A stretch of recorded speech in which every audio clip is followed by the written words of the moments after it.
might or as economic dominance. Y es allí, paradojalmente, And it is there, paradoxically, that our strength lies. Porque somos incapaces Because we are de incapable estorbar a nadie. of standing in anyone's way. Por el contrario, On the contrary, nuestra fortaleza radica en our capacidades strength lies intangibles, in pero que este intangible mundo mucho capacities necesita. that this world Porque somos greatly un país muy needs. confiable Because we en la are a promoción del country diálogo that can be y de la relied paz. upon to promote dialogue En and primer lugar, peace. Firstly, because those principles define us as a republic and are evident in our respect for the separation of powers and the rule of law, the strength of our democratic system, and our respect and promotion of human rights and social equity, among other things. Secondly, because this is how we have historically conducted ourselves on the international stage. As early as in 1907, for instance, my country took a firm stance at the Hague Conference on Arbitration, seeing it as an essential and obligatory mechanism for resolving conflicts between states. Just a few years later, in 1921, Uruguay was the first state in the world to accept the jurisdiction of the Permanent Court of International Justice, the predecessor of the International Court of Justice. On the basis of these and other historical precedents, I hereby reaffirm that Uruguay is in an excellent position to be able to offer itself to the world as a host for negotiations, as a promoter of networks of dialogue and mediation, leading to the construction of peace and the prevention of conflicts. Believe me, we are prepared for this ever more urgent and necessary challenge. Among other reasons, because we have learned, as my country's former president, José Pepe Mujica, said, that tolerance is the foundation for peaceful coexistence. Thank you.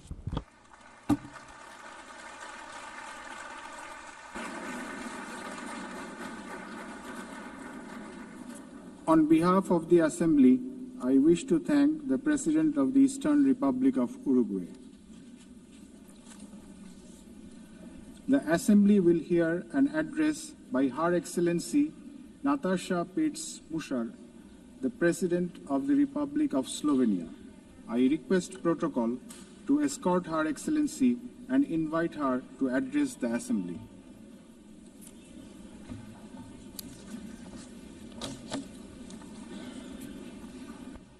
Madam President, please accept my warmest congratulations on your election at this historic 80th anniversary of the United Nations. Your election underscores the vital importance of including women in the decision-making process. Ladies and gentlemen, Excellencies, in 1945, the end of the Second World War was greeted with celebrations, and hopes were placed in a new era of peace and cooperation, embodied by the creation of the United Nations. However, those hopes were soon overshadowed by the onset of the Cold War. When it ended in 1991, we once again dared to believe that this would pave the way to the vision of lasting peace, security and cooperation as enshrined in the UN Charter. Sadly, that vision has not materialized. In fact, the situation has worsened, and here is why. Firstly, the Security Council, envisioned as the very pillar of collective security, is failing to meet the expectations of the world, if it ever has. The Permanent Five were supposed to be role models for the rest of the world working for peace. Some work in their own interests instead. Secondly, the promise of the Sustainable Development Goals is faltering. Progress is lagging, and with cuts in development assistance, millions of the world's poorest are pushed further away from the access to even the most basic services. Thirdly, international law appears to stand at the precipice of irrelevance. The independence of elected international judges, the integrity of human rights institutions, personal security of human rights defenders, and the authority of this organization are under siege. Fourthly, the Genocide Convention risks becoming a relic of the past. Some states have put the International Criminal Court to its greatest challenge ever. Its prosecutors, whose only duty is the pursuit of justice, and its judges, whose responsibility is to uphold the law, our international law, now face sanctions and intimidation. As if the states that sanction them would prefer to shield the alleged perpetrators of atrocities rather than confront the truth and help deliver justice. Fifthly, the landmark opinion of the International Court of Justice affirming that international law obliges states to prevent harming the climate already feels obsolete. And finally, states are withdrawing from the Paris Climate Agreement, from the Ottawa Treaty, and from the UN agencies, or simply cutting their finances. Each such act chips away at the support for multilateralism, a system designed not for the powerful few, but for the benefit of all of us. Madam President, how are we to explain these trends to our electorates, to our people, and above all, to our children?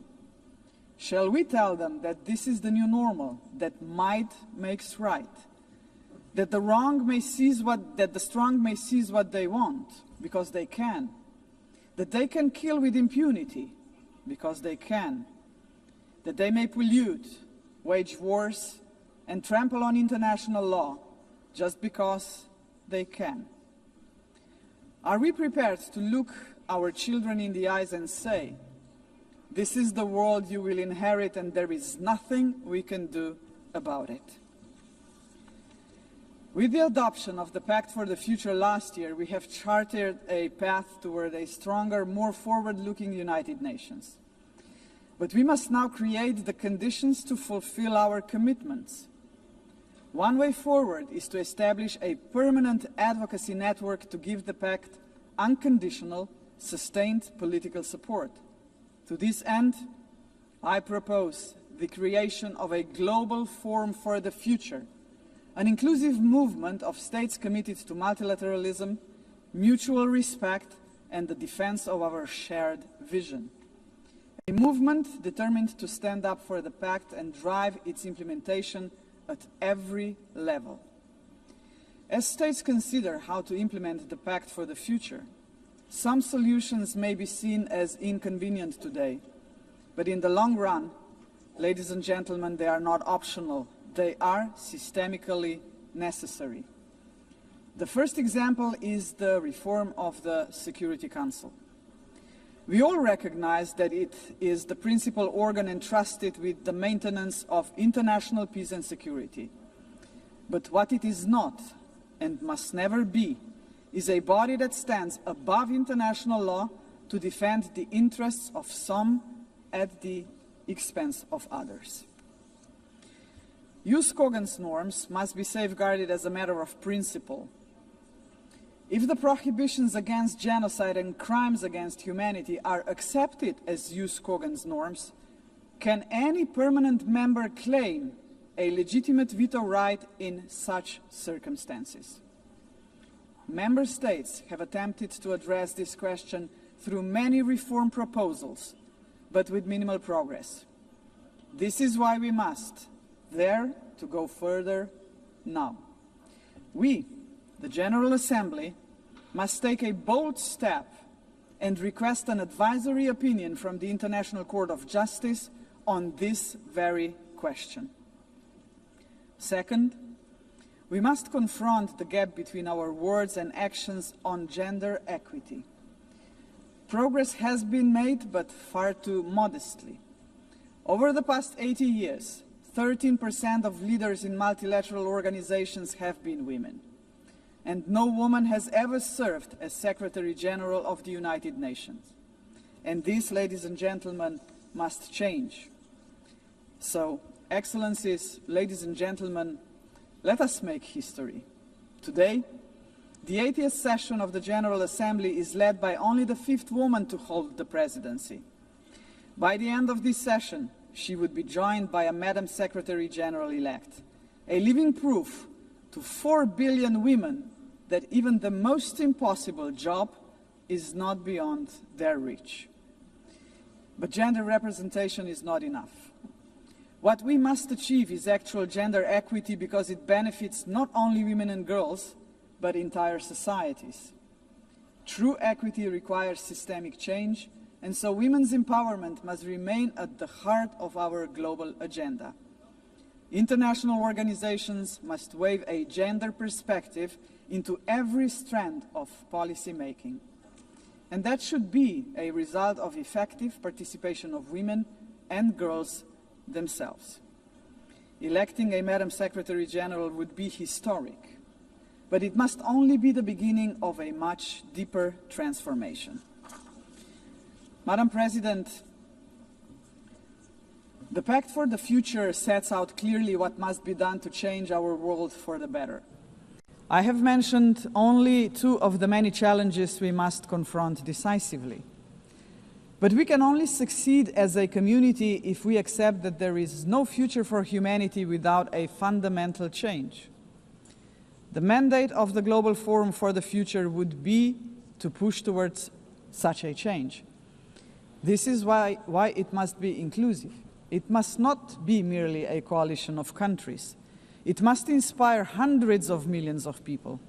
For when it comes to human dignity, the constituency of like-minded individuals is vast, diverse, and knows no borders. Human dignity is indivisible. We must fight for it no matter how great the obstacles are. And there are many, we know that. Think of hunger. Time and again, humanity rose across continents to confront the scourge of hunger, to no avail. Worse still, hunger is now being weaponized, turned into a tool of war. We receive reports on a daily basis of how women and children are starved because they are marked as legitimate targets, as enemies. How cruel, how inhumane is that, ladies and gentlemen? We cannot allow this to happen any longer. 40 years ago, musicians stood against hunger. Instead of guns, they, the Band 8, used music. The world heard them, but they were not loud enough, as hunger has not been eradicated. Today, we have science. We can address on a scale beyond imagination not only hunger, but every act of violence against human beings and all human fears. Granted, science, technology, and global connectivity are too often twisted by cynical leaders and warmongering regimes. But they can also be harnessed for the common good. Artists, influencers, and visionaries with audiences of millions can join forces with the governments of like-minded nations. Together, their voice in defense of humanity could become irresistible. Together, we can demand real action by all governments, all world and community leaders on the Pact for the Future, and hold to account those who betray human dignity to its very core, through wars of aggression, genocidal policies, and crimes against humanity. If we join forces and make ourselves heard, nobody can ignore us, not even the most arrogant governments and individual politicians. Of course, such initiatives cannot emerge out of thin air. They require leadership, strong, inclusive, and fearless leadership. We, the leaders of today, are only transient custodians of power. Some of us may not be here after the next election, but that is precisely why we must act now. Our responsibility and destiny will be judged by how we treat our planet and its people today. We simply cannot afford silence, ignorance, or passivity, not while we hold power and possess the power of the word. Hesitation is not an option, Madam President. For most of us, members of the UN, is not might that makes right. It is the opposite. We must not allow the powerful few to ignore us. We must not surrender to a world where power alone prevails. We, the majority of United Nations members, must be role models. We must work for a different world. The Global Forum for the Future can be a platform for the much-needed transformation in which partnerships with non-state actors and companies are indispensable. Profits must finally serve development for all. Innovation and sustainability must drive tolerance, mutual respect, and inclusive dialogue. Is that too much to ask? If we, the leaders of this planet, can offer nothing but terror, conflict, pollution, fear, inequalities, and war to 8 billion people, then we must confront the truth. We are complicit in crimes against our civilization and our planet. And not just us, heads of states, but leaders of international institutions, CEOs, and every individual with the power to make a difference share this responsibility. None of us can claim ignorance of what is at stake. If we believe in human dignity for all, we must deliver more. A world that fulfills lives, not threatens them. We must say yes to inclusive multilateralism and a resounding no to multipolarism. Let us show that this General Assembly can and will make a difference, as it has often done before. Let us demonstrate that we reject arrogance, hatred, and willful blindness to a lack of equality and justice, to wars of aggression, crimes against humanity, and genocide, because they tear us apart for generations. And let us proclaim in all seriousness and sincerity that we embrace personal and collective responsibility to uphold humanity, sustainable development, and international law, because this will keep us together as a civilization for generations. And Madam President, let me end on a personal note. For the sake of future generations, to fulfill our responsibility as human beings, to ensure that we are on the right side of the history, we should do the right thing. We did not stop the Holocaust. We did not stop the genocide in Rwanda. We did not stop the genocide in Srebrenica. We must stop the genocide in Gaza. There are no excuses anymore. None. Ladies and gentlemen, thank you very much. On behalf of the Assembly, I wish to thank the President of the Republic of Slovenia. The Assembly will hear an address by His Excellency Kasim Jomart Tokayev, the President of the Republic of Kazakhstan. I request protocol to escort His Excellency and invite him to address the Assembly.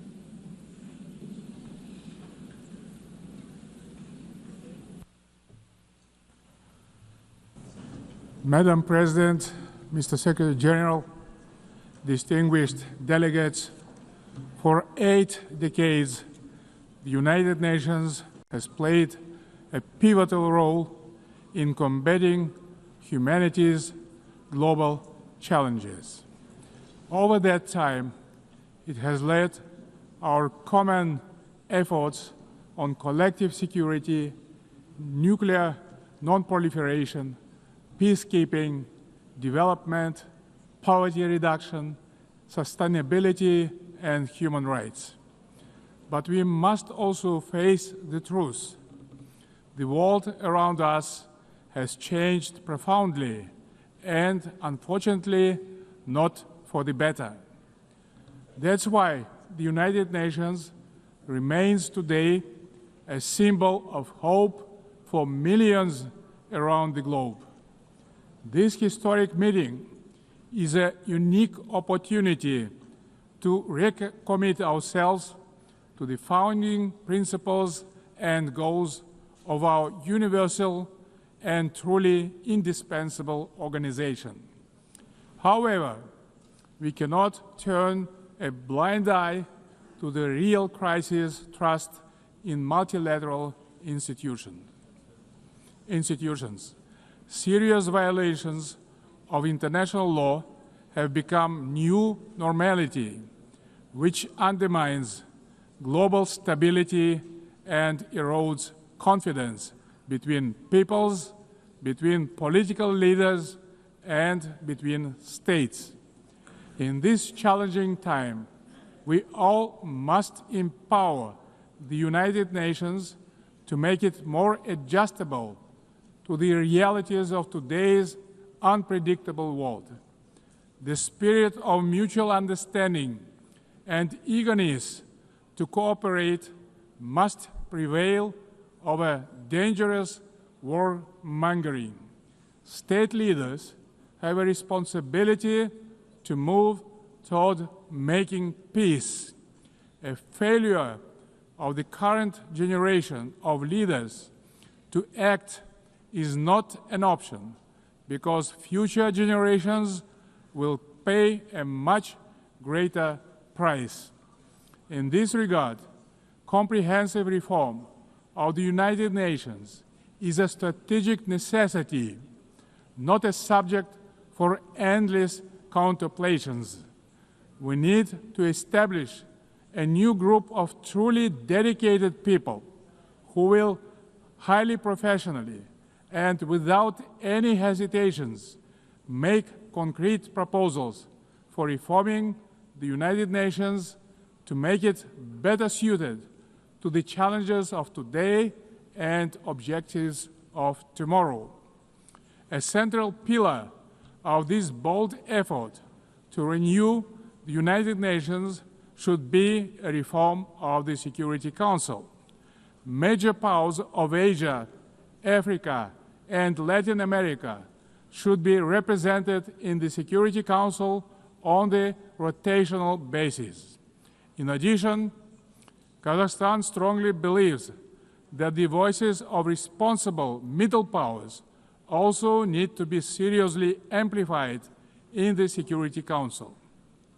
In fact, they have already started to play a larger positive role in international relations, bringing balance and building trust.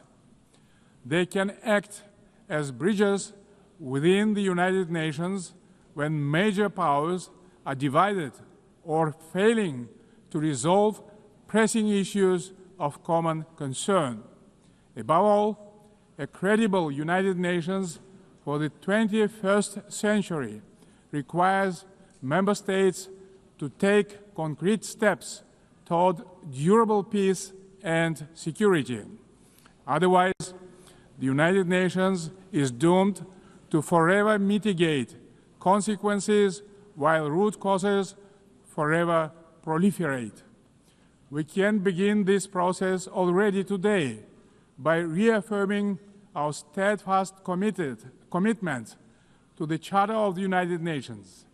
The founding principles of sovereignty, territorial integrity, and peaceful resolution of disputes must be upheld without exception.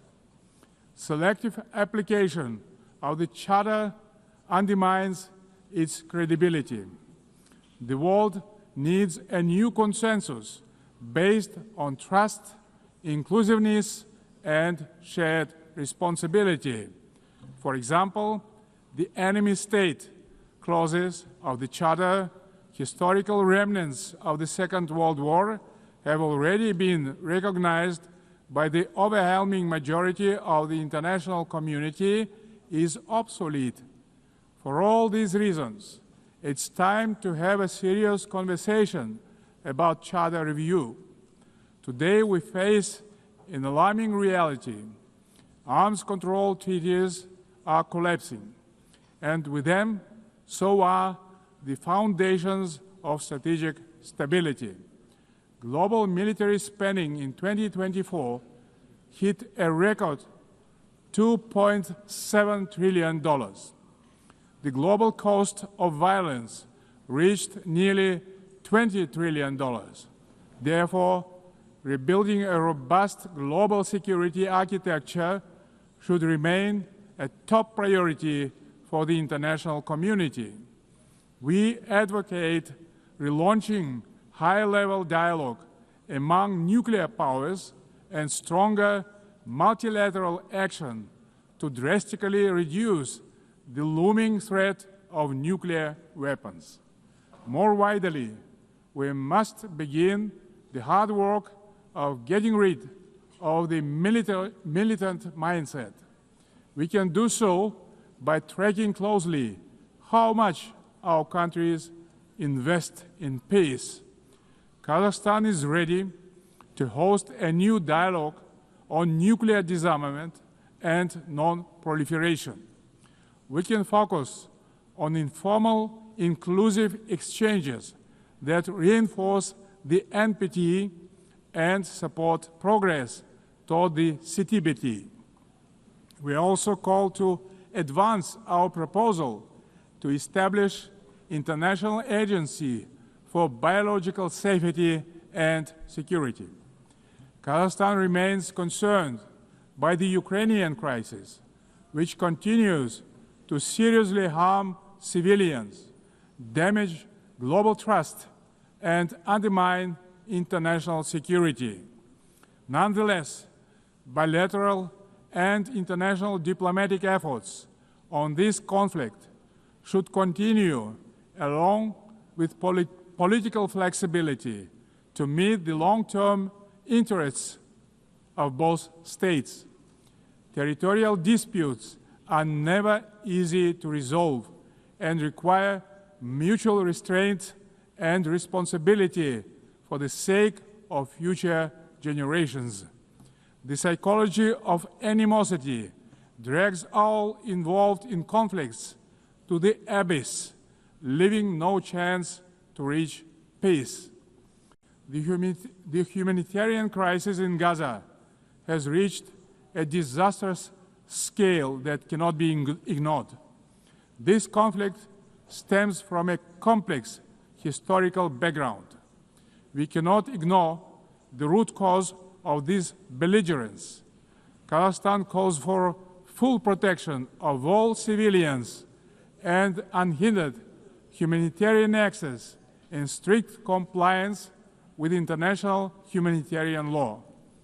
We reaffirm our support of the two-state solution, with the United Nations playing a central role.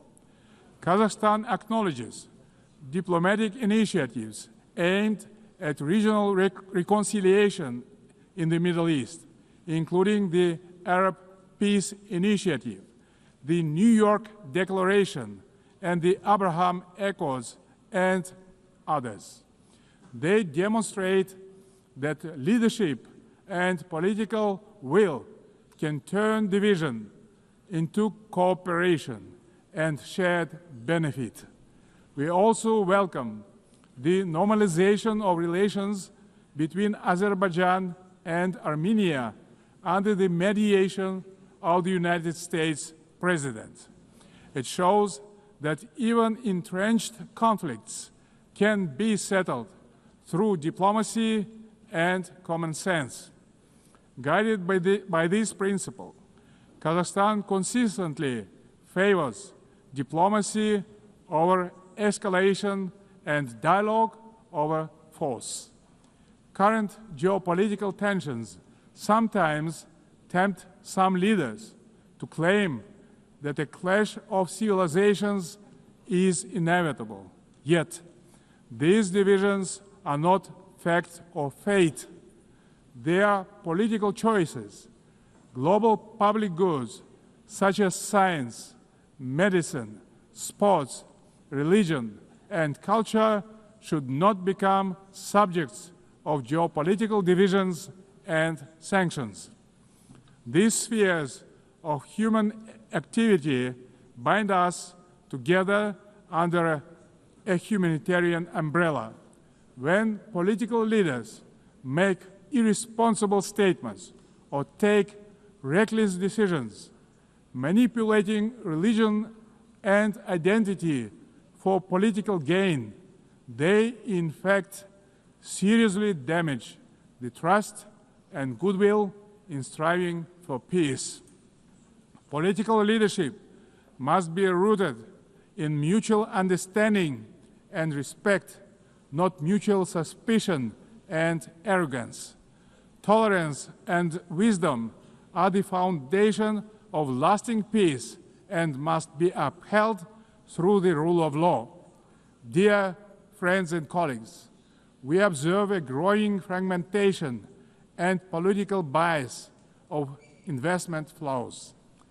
As a result, global FDI fell to $1.5 trillion last year. Kazakhstan strongly advocates for greater international investment cooperation. More than $400 billion have been attracted to our economy within 30 years of independence. Our commitment to open market principles is absolutely firm and will remain a cornerstone of our state policy. Located in the very center of Eurasia, Kazakhstan is poised to play a crucial role as a logistic hub, handling 80% of all overland transit between Asia and Europe. We are investing tens of billions of dollars in our transport and transit infrastructure, including the Belt and Road Initiative, the North-South and Trans-Caspian transit corridors. Kazakhstan will continue to develop regional supply chains that are the heart of the emerging global transport network.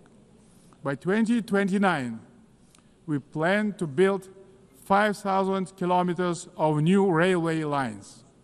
Kazakhstan has made the Sustainable Development Goals a core pillar of its national agenda, integrating their targets into state planning and budgeting. With the support of the United Nations Secretary General and partner states, Kazakhstan now hosts the new United Nations Regional Center for SDGs for Central Asia and Afghanistan in Almaty. Today, Central Asia is demonstrating a renewed sense of unity and mutual trust. It is emerging as a proactive contributor to international peace and progress. The Central Asian Five are strengthening cooperation, proving that regional solidarity can be a powerful force for development and security. This has enabled our region to engage key global partners in the unique Central Asia Plus dialogue format. Kazakhstan believes that inclusive development in Afghanistan is a basis for long-term regional peace and stability. We continue to support the Afghan people through humanitarian assistance and cooperation in trade, food security, infrastructure, and transport connectivity.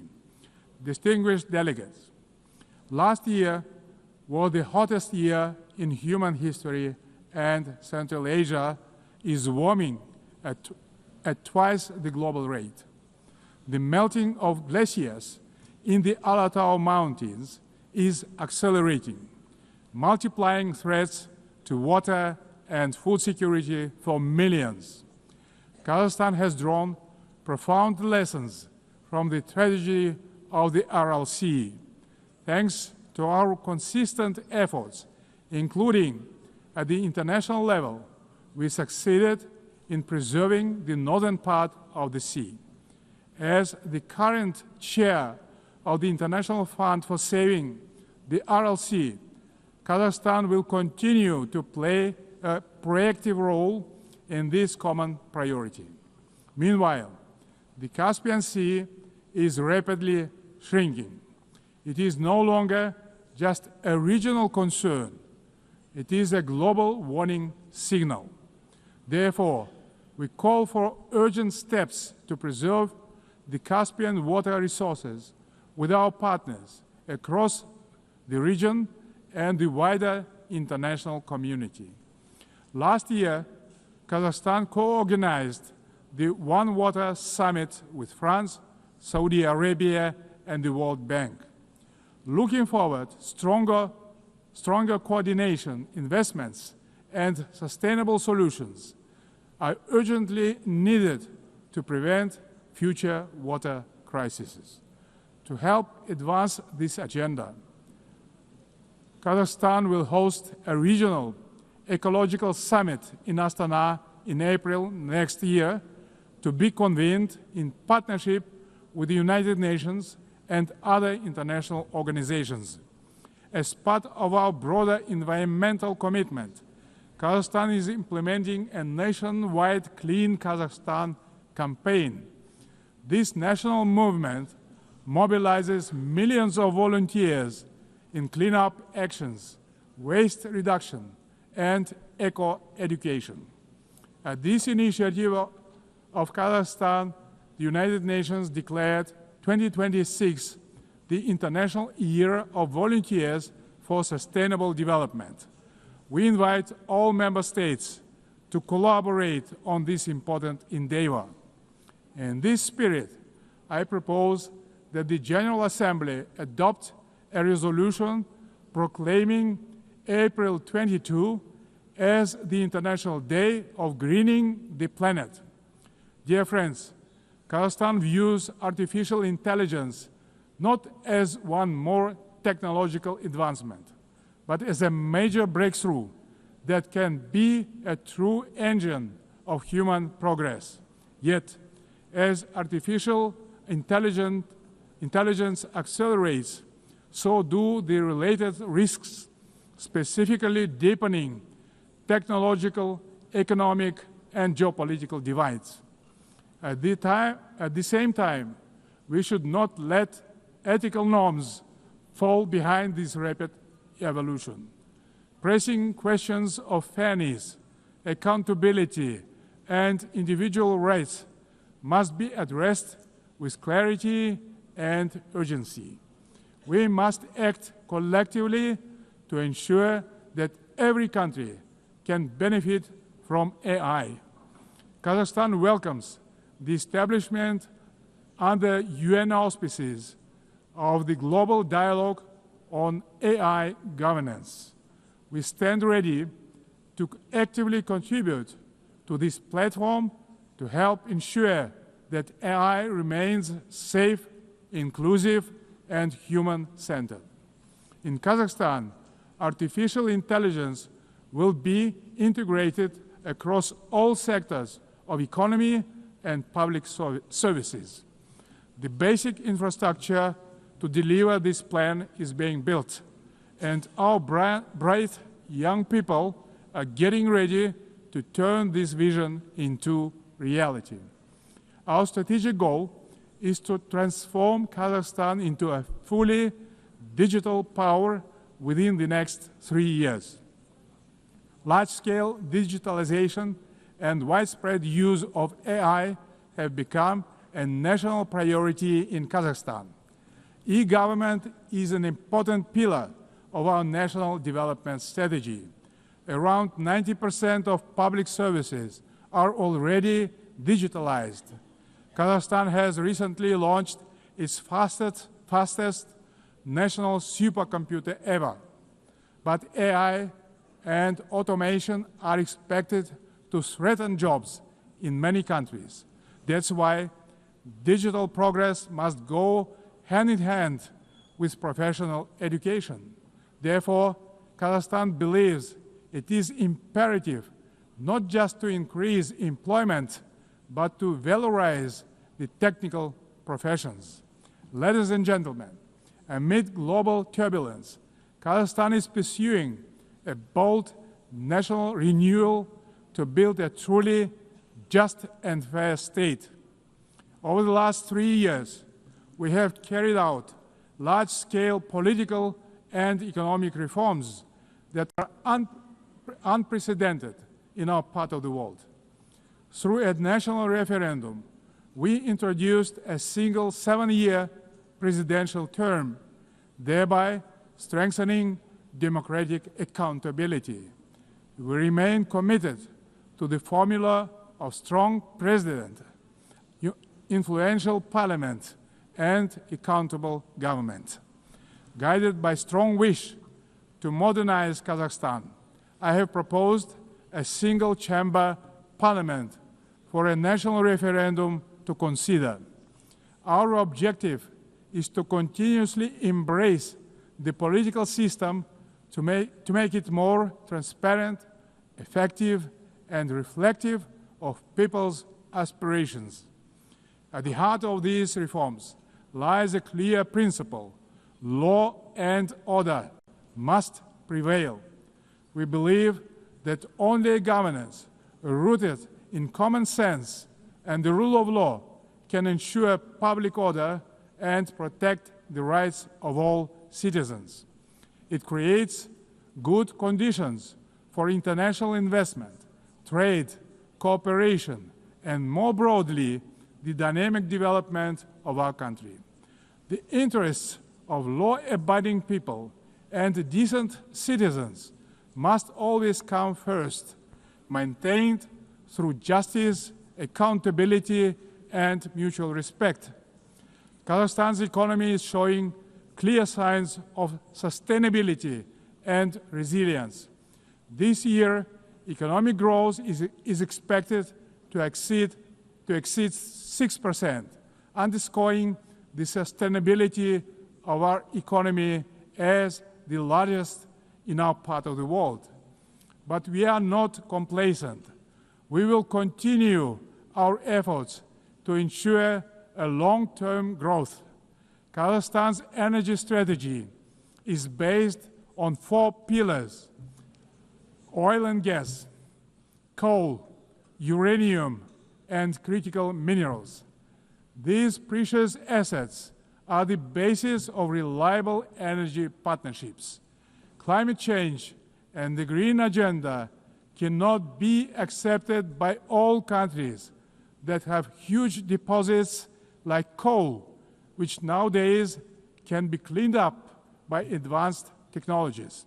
That's why we have committed to decarbonize our country in 35 years. Renewable energy is not the single solution to all energy problems. Agriculture is another driver of our development with huge potential for global markets. Kazakhstan's grain export capacity has amounted to 12 million tons, reaching a great number of international markets, creating new opportunities for trade expansion using enhanced transport connectivity. We will continue our cooperation with all major international partners and regional stakeholders to further diversify our external trade and economy, making it more inclusive and resilient. Excellencies, we will remain firmly on this path, deepening governance reforms at home while supporting global governance abroad. Kazakhstan will continue to serve as a bridge builder and peacemaker. It will also continue to choose balance over domination, cooperation over confrontation, and peace over war.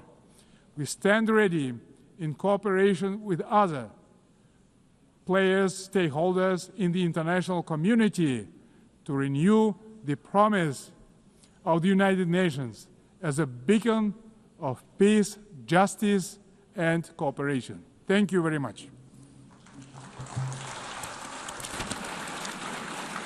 On behalf of the Assembly, I wish to thank the President of the Republic of Kazakhstan. The Assembly will hear an address by His Excellency Matamela Cyril Ramaphosa, President of the Republic of South Africa. I request protocol to escort His Excellency and invite him to address the Assembly.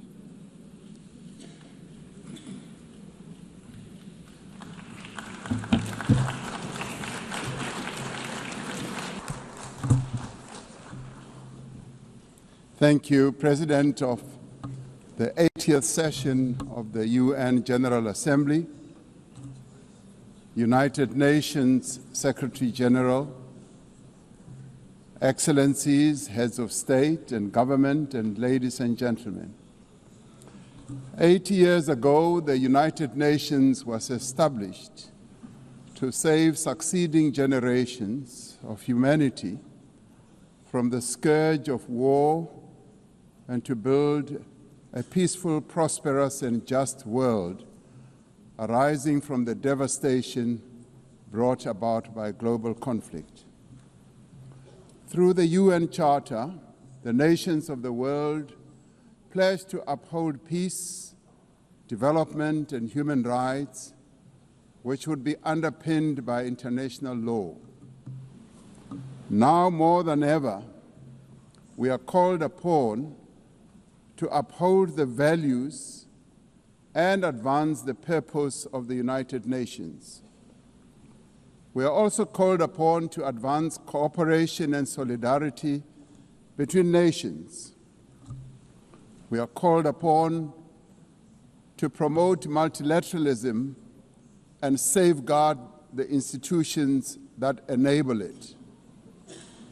South Africa's engagement in the international sphere echoes our domestic imperatives of eradicating poverty, reducing unemployment, and addressing the root causes of inequality. Our foreign policy is guided not only by the needs of our people, but also those of the continent of Africa and the global South. Inspired by our own history, South Africa strives to maintain world peace and also the settlement of all international disputes through negotiation and dialogue and not through war. We therefore welcome the strong partnership between the African Union and the United Nations in promoting peace, security, and stability on the African continent. This year, South Africa is honored to preside over the G20. This is the first time that G20 Leaders Summit will be held on the African continent, the cradle of humanity. South Africa's G20 presidency is guided by the theme equality, solidarity, and sustainability. To give full meaning to our theme of equality, solidarity, and sustainability, we have invited the G20 countries to join us in prioritizing the following areas. Firstly, in discussion to strengthen disaster resilience and response by addressing the increasing frequency and impact of climate-induced natural disasters. Secondly, to ensure that we have debt sustainability for low-income countries by crafting innovative ways to support countries to have low levels of debt to maintain economic stability. Thirdly, to discuss how to mobilize finance for a just energy transition by encouraging investments in renewable energy and sustainable technologies, without foregoing what we would call baseload energy sources. Fourthly, by harnessing critical minerals for inclusive growth and sustainable development through the value addition processes, that is, beneficiation of these minerals at the source where the minerals are extracted, to foster the development of communities where these minerals are found. These priorities reflect South Africa's commitment to addressing global challenges and promoting inclusive growth and sustainable development. Our country's G20 presidency is a significant opportunity for South Africa to advocate for Africa's development agenda and to amplify African voices in global economic governance for a continent that is irreversibly on the rise. As member states of the United Nations, we have all adopted the Sustainable Development Goals. However, many of these goals remain elusive. There are many reasons that hold many countries back from fulfilling and implementing these development goals. Some of these reasons are lack of sufficient financial resources that can finance the advance that these countries need to make to fulfill those goals. Many countries with developing economies, especially in Africa and the global South, do not have adequate capital to finance their development goals. They are indebted and are paying much more on debt servicing than they do on health and education. In fact, these countries pay much more than countries in the North for their debt. Yet through global solidarity, by having fairer lending rules, especially for several of the global South countries, we can achieve our shared commitment. Through the G20 process, we are working towards building consensus on how this problem can be tackled, including the reform of international financial institutions, particularly multilateral development banks, to better tackle global challenges that many countries face. The multilateral trading system needs to be reformed as we reconfirm that the World Trade Organization remains the only multilateral body that is capable of managing differences and coordinating positions in global trade. Trade is one of the most important instruments to mobilize domestic resources for development. It is concerning that geopolitical shocks and unprecedented trade policy volatility are destabilizing the global economy and jeopardizing a critical source of development finance. In fact, trade is now being used as a weapon against a number of countries in the world. We must redouble our efforts to strengthen the link between trade and development. Unilateral trade practices and economic cohesion have a detrimental impact on many nations. This includes the economic embargo against Cuba, which has caused untold damage to the country's economy over the years. This unfair embargo must be lifted, and we want it lifted sooner rather than later.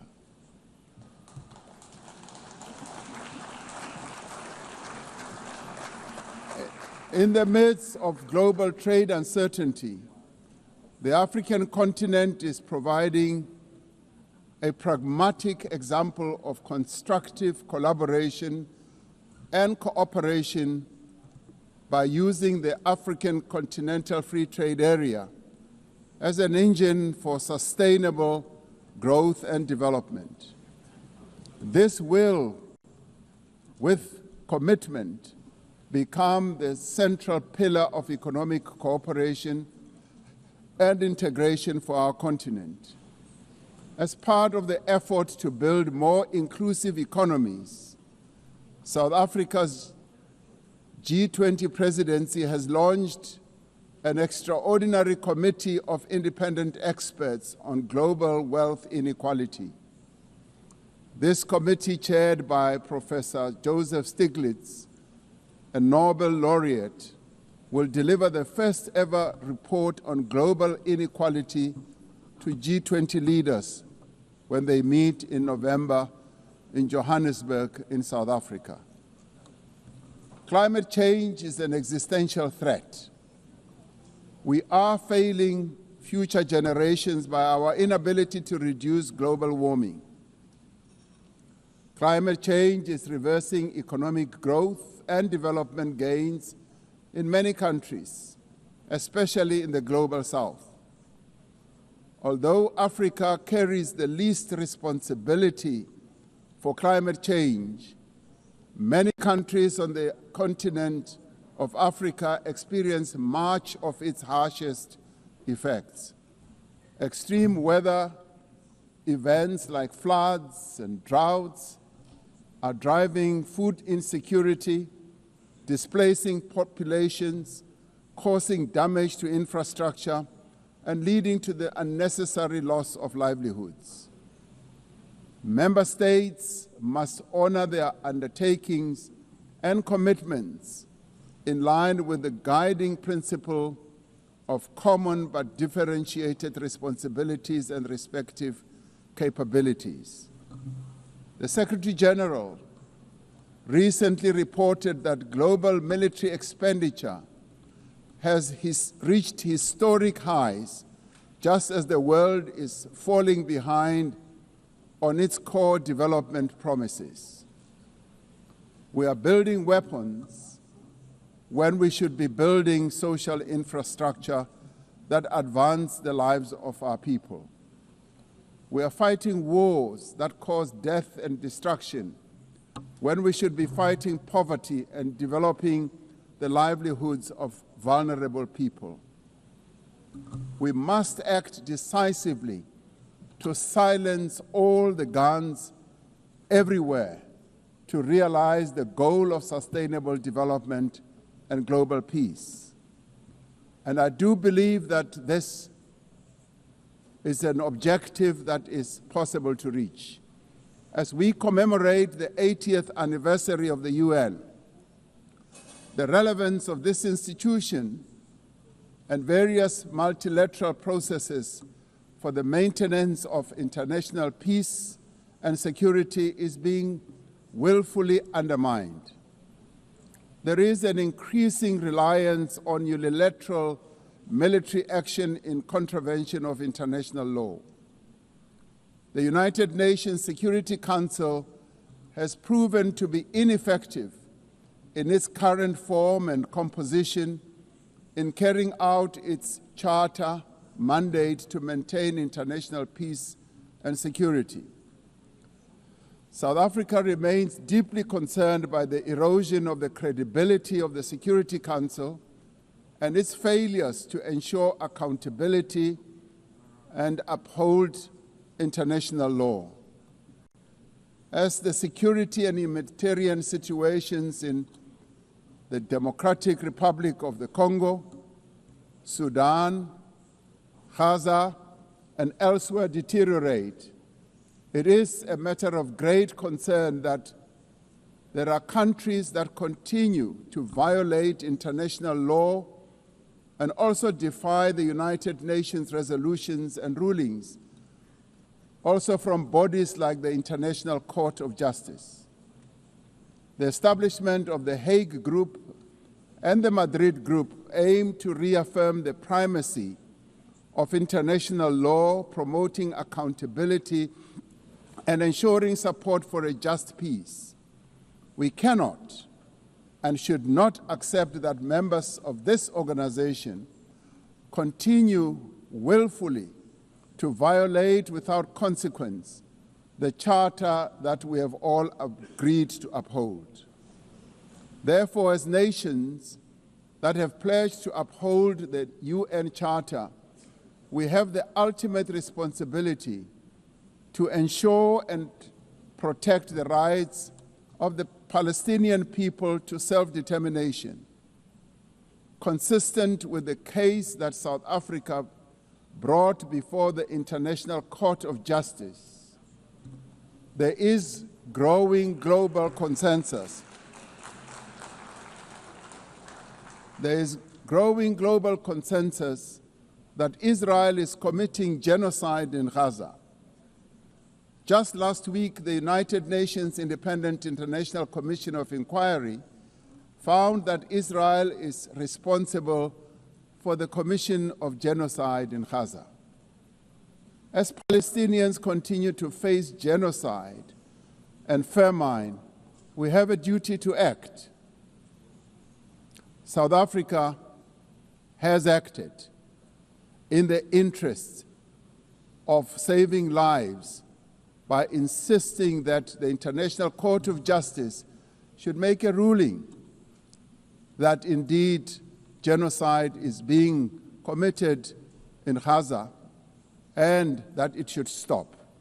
And we stand here to say it must stop.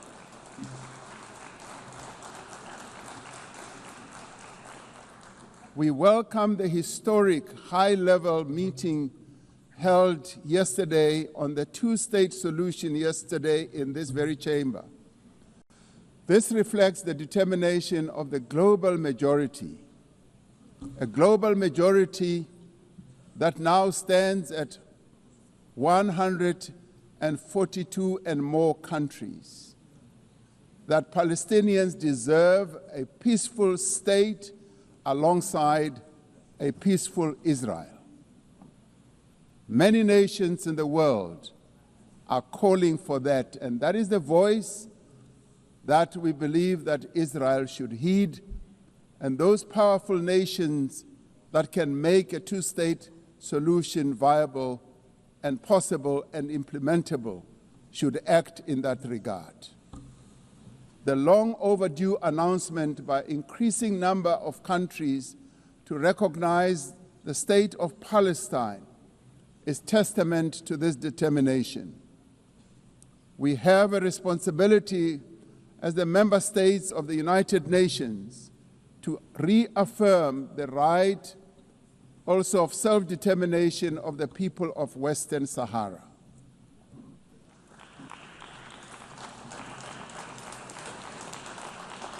The very first resolution of the United Nations General Assembly in January of 1946 called for the elimination of atomic weapons. The resolution was passed shortly after the catastrophic use of atomic bombs on Hiroshima and Nagasaki that killed thousands of people. Decades later, we have not made significant progress in the fulfillment of the commitment to nuclear disarmament. In 2026, next year, South Africa will be presiding over the first review conference of the Treaty on the Prohibition of Nuclear Weapons. This treaty reaffirms that there is no greater assurance of non-proliferation than the complete prohibition of nuclear weapons. I was glad to hear that a number of leaders stood here to speak against nuclear weapons and the use thereof. This year we celebrate the 30th anniversary of the Beijing Declaration and Platform for Action as a roadmap for the achievement of gender equality, the empowerment of the women and girls of the world. South Africa reaffirms its unwavering commitment to the empowerment of women and their full, equal, and meaningful participation in all spheres of life. Yes, we would support also the election of a female Secretary General of the United Nations. The Beijing conference milestone reminds us of our shared responsibility to advance human rights, dignity, and justice for all. We are all equal, men and women, and there is no reason that we continue to hold the women of the world backwards. The right to development must be central to the policies and operational activities of the United Nations and its specialized agencies, programs, as well as funds. It must be at the core of the policies and strategies of the international financial and multilateral trading systems. As we celebrate 80 years of the United Nations, we must seize the opportunity to build a better United Nations for the next 80 years. What is needed now is a stronger and more capable United Nations, a United Nations that is based on the renewed commitment to its founding principles. We must invigorate the negotiations on the Security Council reform at the intergovernmental negotiations in the General Assembly, including by initiating text-based negotiations. The Security Council must be accountable. It must also be representative. It must be democratic and effective in executing its mandate. We can no longer accept that a large portion of the world's population is not represented in the United Nations Security Council. My own continent, Africa, home to 1.4 billion people, as well as South America, are not represented in the United Nations Security Council. This is unjust, this is unacceptable, and it must end. We want representation in the Security Council. We look forward to working with the Secretary General on the UN 80 initiative to ensure that our organization works more effectively and efficiently. Mandates given by member states must be implemented, and the necessary structural changes and program realignment must be implemented across the UN system. In the face of the decrease in funding to the United Nations to fulfill its mandate, the UN 80 initiative is important to maintain the integrity of the multilateral system and to uphold international law. Lastly, I am reminded that our collective membership of the United Nations is our shared humanity in action. The United Nations at 80 compels us to reflect on our collective achievements and to chart a way forward, building an organization that is able to address our common challenges. We must rise to the occasion and do our utmost together to ensure the political, economic, and social freedom of all humanity. We must reaffirm that freedom is indivisible and that the denial of the rights of one person diminishes the freedom of all of us. We must reaffirm the equal dignity and worth of every person and must therefore leave no one behind and no country behind. I thank you. On behalf of the Assembly, I wish to thank the President of the Republic of South Africa. The Assembly will hear an address by His Excellency Shavkat Mirziyoyev, President of the Republic of Uzbekistan. I request protocol to escort His Excellency and invite him to address the Assembly.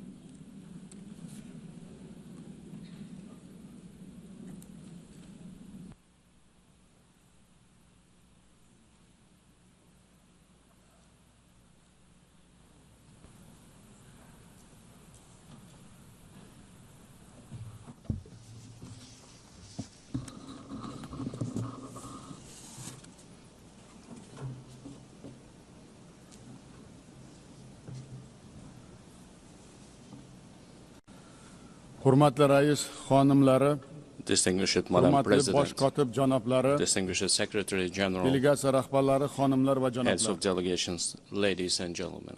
Birleşken Milletler Teşkilatı Baş I am Asambleyası'nın truly delighted Jubiley to Ancumanı extend my 80. congratulations to you sizlerini with the kutlaştan 80th anniversary mamnunman. session of the United Nations General Bugünkü Assembly. yığılışımız şiddet bilen o'zgarayotgan murakkab Our meeting global today vaziyatda is taking o'tmoqda. place in a complex, rapidly changing global situation that calls for new approaches to the work of our organization and its future. Hozirgi kunda dunyoda Today, across the world, the o'rni role and va roli place of zaiflashmoqda. international institutions are weakening. Qarama-qarshilik, nizo va urushlar Confrontations, kuchaymoqda. conflicts, and wars are intensifying. Texnologik va ijtimoiy tengsizlik Technological and keskin social oshmoqda. inequality is increasing, Iqtisodiy va and gumanitar economic inqirozlar and ortib humanitarian bormoqda. crises are deepening. Bularning hammasi mutlaqo All of this is yangi, creating an entirely xavotirli new geosiyosiy and unsettling voqelikni geopolitical vujudga keltirmoqda. reality. Biz bosh kotib We Antonio highly Guterres commend janob the olilarining efforts of His tashkilotimizning Excellency Secretary eng General og'ir va Antonio o'tkir Guterres global aimed at masalalarni maintaining our murosa bilan organization hal as etish the main uchun platform asosiy for the platforma peaceful sifatida resolution saqlab of the qolishga most qaratilgan difficult and sa'y pressing harakatlarini global issues. yuksak baholaymiz. Bu borada In this BMT regard, 80 we fully support tashabbuslarini to'liq the qo'llab-quvvatlaymiz. UNAT Kelajak initiative uchun paktga and qat'iy reaffirm our strong sodiqligimizni commitment to the pact tasdiqlaymiz. for the future. Biz zamonaviy xavf-xatarlarni We support the qarshi samarali transformation of the kurashish, United Nations Security Council rivojlanayotgan davlatlarning and the expansion of its manfaatlarini membership in order himoya to qilish effectively maqsadida address Birlashgan current threats Millatlar and Tashkiloti challenges and Xavfsizlik protect Kengashini the interests of the transformatsiya qilish developing va uning tartibini countries. kengaytirish tarafdorimiz. Hurmatli sessiya ishtirokchilari, Distinguished participants of the session, biz barqaror rivojlanish we maqsadlariga are pursuing a hamohang policy to holda build a democratic, demokratik, huquqiy, low ijtimoiy va governance, dunyoviy social, and yangi secular new O'zbekistonni barpo Uzbekistan etish siyosatini in full olib alignment bormoqdamiz. with the Sustainable Development Ortga Goals. qaytmas islohotlarimizning To this 3 yil end, davom we are ettiryapmiz. consistently continuing our irreversible Ustuvor reforms. maqsadimiz mamlakatimizda yashayotgan har bir Our oilaning, top priority har bir goal is fuqaroning to fundamentally hayotini transform the tubdan lives of each o'zgartirish, and every family and inson citizen qadrini in va our country farovonligini to oshirishdir. enhance human dignity and So'nggi well-being. yillarda O'zbekistonda In kambag'allik recent years, darajasi 35% we have dan managed to reduce the poverty rate in 6.6% Uzbekistan from 35% to Bunga 6.6%. ta'lim va ilm-fan We have sohasini achieved this result o'zgartirish, primarily through the transformation of innovatsion the tarmoqlar education va and texnologik science sector, sanoat korxonalarini barpo etish, establishment of yashil innovative energetika industries va and transport high-tech manufacturing infratuzilmasini enterprises, modernizatsiya qilish, kichik biznesni har tomonlama rivojlantirish va modernization of green natijada energy millionlab and ish transport o'rinlarini infrastructure, yaratish comprehensive orqali development of small businesses, and erishmoqdamiz. as a result, the creation of millions Mamlakatimizda of jobs. maktabgacha ta'lim In our qamrovi country, 27 The very first resolution of the United Nations General Assembly, ta'lim bilan while qamrovi esa the higher education 9% dan uptake among our 42% youth has risen from 9% to 42%. In profession is a key issue. qaramoqdamiz.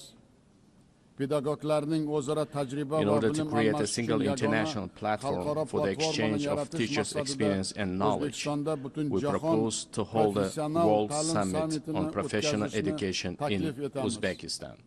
Shuningdek, mamlakatimizda We are ilg'or also sog'liqni creating saqlash an advanced tizimini healthcare system yaratmoqdamiz. in our country. Ertaga Birlashgan Millatlar Tashkiloti bosh We invite qarorgohida all our foreign tashabbusimiz partners bilan to bolalar participate saratoni in va a boshqa high-level event og'ir dedicated to the kasalliklarga qarshi fight kurashga against childhood bag'ishlangan cancer yuqori and other darajadagi serious tadbir diseases, o'tkaziladi. which will be held Bunga tomorrow barcha at our xorijiy initiative at the United hamkorlarimizni Nations taklif headquarters. etamiz.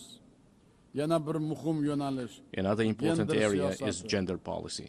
Mamlakatimizning ijtimoiy, We aim siyosiy to va further hayoti strengthen the role va of women tadbirkorlik in social, sohasidagi political, xotin-qizlarning and roli business bundan life buyon of ham our country. mustahkamlashni maqsad qilganmiz. Keng mintaqamiz We miqyosida esa advocate for Osiyo holding the xotin-qizlar Asian forumini Women's Forum doimiy in a platformaga regular basis in aylantirib, our region, muntazam turning it o'tkazib into a borish permanent platform. tarafdorimiz. Yana bir bor ta'kidlamoqchiman. I would like to Biz emphasize barqaror once again, rivojlanish we maqsadlariga remain erishish committed yo'lida to our olgan obligations in achieving the majburiyatlarimizga Sustainable sodiqmiz. Development Goals. 2030-yilga borib By daromadi the year o'rtadan 2030, yuqori bo'lgan we mamlakatlar intend to qatoriga join the ranks kirishni of niyat qilganmiz. upper Shu middle maqsadga income countries. ochiq va pragmatik To this end, siyosatimizni we will 3 yil davom consistently continue our ettiramiz. open and pragmatic Hurmatli policy. xonimlar va janoblar, Ladies and gentlemen,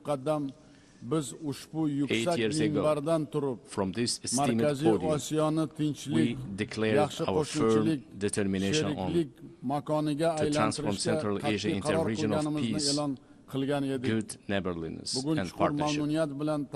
Today, we can confidently declare that we have achieved this strategic goal. The era of closed borders, unresolved disputes, and conflicts is in the past.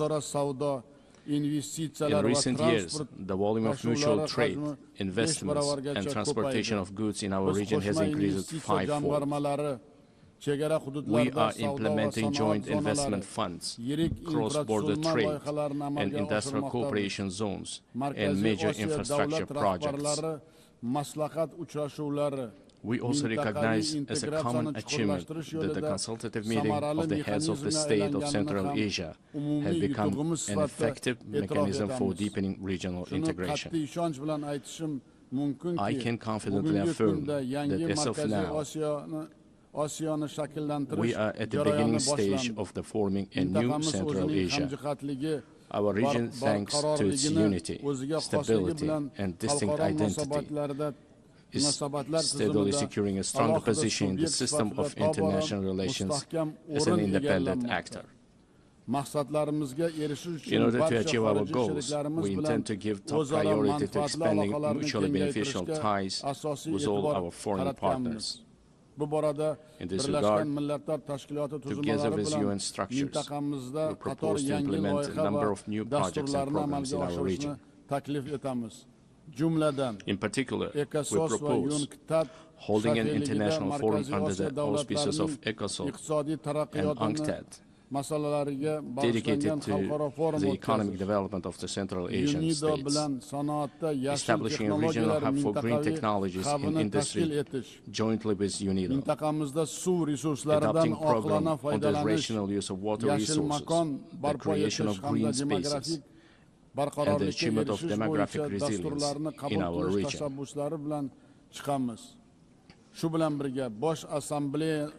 In addition, we propose the adoption of UN General Assembly resolution supporting the efforts of the Central Asian countries aimed at deepening regional partnership and economic integration.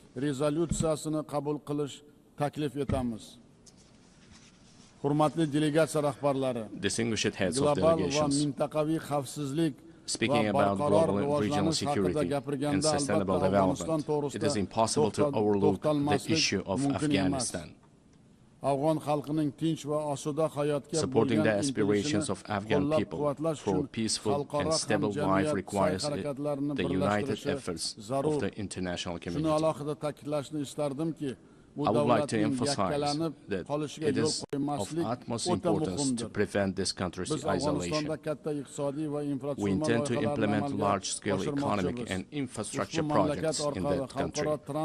We propose to adopt a dedicated UN resolution on the development of transport and energy corridors of international significance through the territory of Afghanistan. At the same time, we cannot turn a blind eye to the deeply worsening humanitarian crisis in the Gaza Strip. We call for an immediate cessation of hostility and the continuation of political negotiations. In line with the UN resolutions, we remain steadfast supporters of the two-state resolution. Two-state solution principle. We are also deeply concerned by the situation around Ukraine. We welcome the start of the high-level dialogue aimed at resolving the crisis through diplomatic means. Distinguished participants of the event, effective measures are being undertaken to implement the global counterterrorism strategy in Central Asia. In cooperation with the UN Office of Counterterrorism, a regional council on rehabilitation and reintegration was established. We propose to transform this council into an international competence center. This very body will serve as an important platform for exchanging experiences on adapting to peaceful life for those repatriated from conflict zones. Furthermore, we stand ready to provide all the necessary conditions for the establishment of the Regional Office of Counterterrorism in Uzbekistan. Dear ladies and gentlemen, in today's world full of threats, we are witnessing how vulnerable the global transport system is. These challenges primarily have a negative impact on the stability of landlocked developing countries. It is of utmost importance to ensure the security of international transit corridors and to establish efficient logistics networks. In this regard, we believe the time has come to introduce a global mechanism on strengthening transport connectivity to achieve sustainable development goals. I would also like to draw special attention to the increasingly acute challenges of climate change. For instance, the consequences of the RLC desiccation must remain at the constant focus of the international community. We are consistently continuing our work to restore the RLC ecosystem. In recent years, salt-tolerant desert plants have been planted on 2 million hectares of the dry seabed of RLC. By the year 2030, green cover will be created on 80% of this area. Another serious issue is the water scarcity. As of now, more than 2 billion people in the world do not have access to clean drinking water. We are planning to hold a World Forum on Water Saving in our country. The outcomes of this conference are expected to recognize the water crisis as a serious threat to sustainable development. We intend to adopt a special roadmap for the wide introduction of innovation technologies in a global level. Another adverse consequence of climate change is the intensifying trend of climate migration.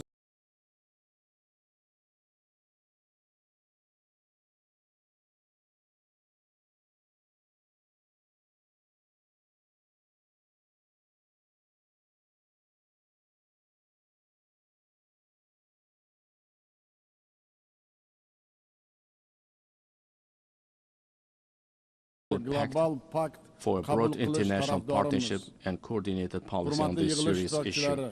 Dear participants of the meeting, it is of great importance to prevent inequalities in digital development and the use of artificial intelligence between countries. We propose to create an international cooperation mechanism aimed at the gratis exchange of practical solutions and models of artificial intelligence in healthcare, education, and culture. I would like to emphasize another priority issue. Our future, the destiny, and the prosperity of the world are in the hands of the younger generation. It is our urgent task to instill in the hearts and minds of our sons and daughters the most noble ideas, such as peace, humanism, and friendship, mutual trust, and respect.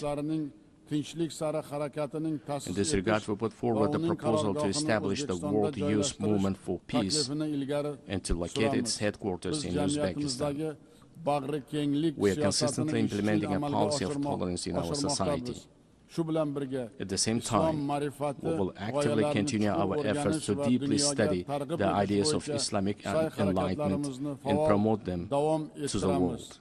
In the coming months, we will open the Center of Islamic Civilization, which is unique for our wider region. We intend to hold a special presentation at the United Nations of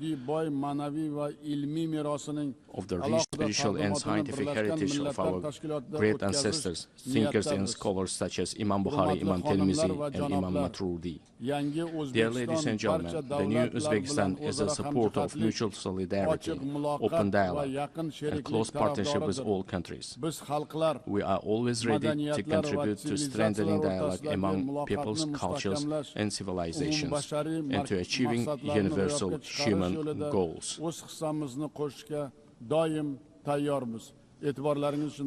I thank you very much for your attention. On behalf of the Assembly, I wish to thank the President of Republic of Uzbekistan. We have heard the last speaker in the general debate for this meeting.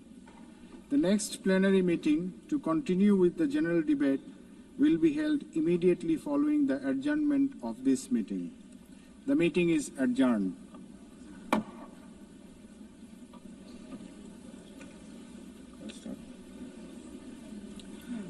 The fifth plenary meeting of the General Assembly is called to order. The Assembly will hear an address by His Excellency Hurelsuk Ukna, President of Mongolia. I request protocol to escort His Excellency and invite him to address the Assembly.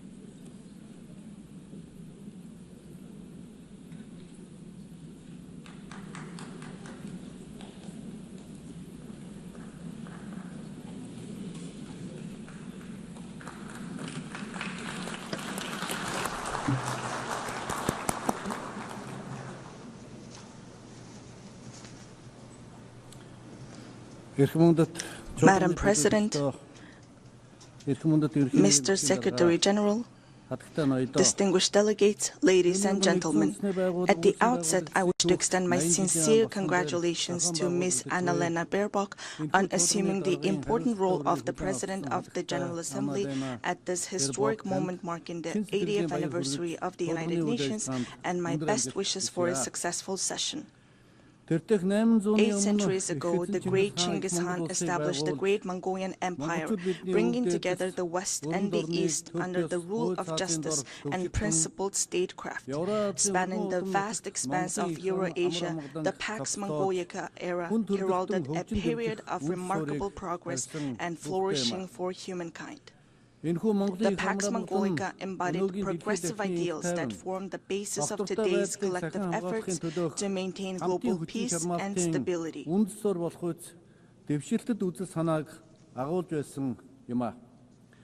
Then, 8 decades ago, when the dust and ashes of the World War had not cleared yet and humanity had not healed yet from fear and anxiety, the United Nations, a great family of nations, rose to prominence as a guarantor of world peace and security and a sanctuary of hope and trust.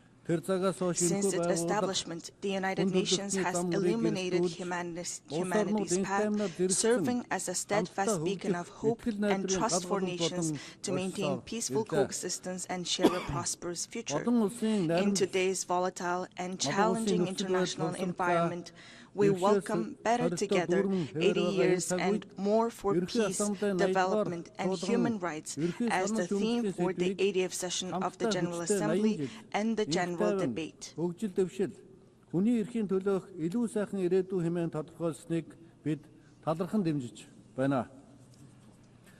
Indeed, this theme calls upon us to assess and reflect upon the United Nations' achievements and challenges over the past 80 years, further strengthen its work in accordance with the United Nations Charter and the principles of international law, and combine our collective voices and efforts in pursuit of concrete and tangible outcomes. Distinguished delegates, Mongolia has consistently upheld the United Nations Charter and universally recognized principles and norms of international law, respecting the independence, sovereignty, and territorial integrity of all states, resolving disputes by peaceful means, respecting human rights and freedoms, and fostering equal and mutually beneficial cooperation. Since becoming a full-fledged member of the United Nations in 1961, Mongolia has steadfastly supported the organization's efforts to strengthen international peace and security. It has demonstrated its enduring commitments to disarmament and non-proliferation and declared its territories nuclear weapon-free status. Furthermore, Mongolia has actively collaborated with the United Nations at all levels, including establishing a dialogue mechanism in Northeast Asia, participating in the United Nations peacekeeping operations, and putting forward various proposals and initiatives in the areas of socio-economic development, environment, and climate change to advance the implementation of development policy and goals. During his visit to Mongolia in 2022, United Nations Secretary General Mr. Antonio Guterres described our nation as a symbol of peace in a troubled world. It is a profound recognition of Mongolia's humble contributions and dedication to the work of the United Nations and its enduring commitment to the cause of peace. Over the past 23 years, Mongolia has continuously deployed personnel from its armed forces to United Nations peacekeeping operations, making a meaningful contribution to global and regional peace and security. During this period, Mongolia has deployed more than 23,000 peacekeepers to 16 United Nations peacekeeping missions and consistently ranked among the top 20 troop and police contributing countries out of more than 120 member states.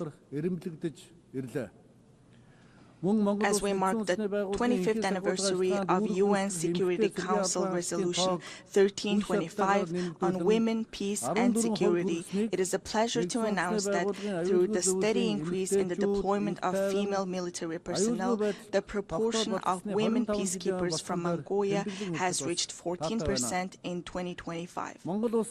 Mongolia will continue to extend its unwavering support to the United Nations in its efforts to maintain international peace and security, and it remains committed to contributing to peacekeeping operations. Distinguished delegates, at this critical juncture, with only 5 years remaining until the 2030 agenda deadline, global progress toward achieving the Sustainable Development Goals stands at the mere 17%. According to the Sustainable Development Report 2025, Mongolia's implementation of the SDGs has reached 66.7%, ranking it 14th in the United Nations Multilateralism Index. This is a testament to our decades-long efforts and a worthy achievement. I want to acknowledge the tremendous efforts of the international community and all member states in advancing the implementation of the Sustainable Development Goals.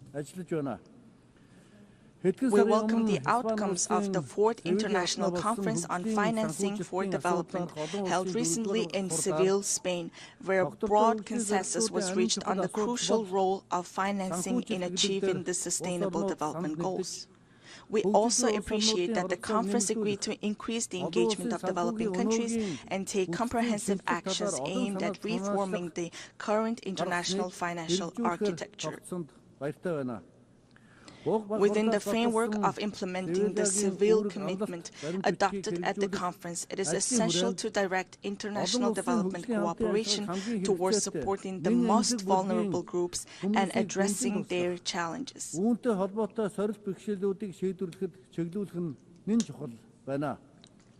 It is my pleasure to note that Mongolia has been playing an active role within the United Nations in advocating the interests of landlocked developing countries, in raising awareness of their special needs and unique circumstances, and closely collaborating with them to ensure their voices are heard on the global stage.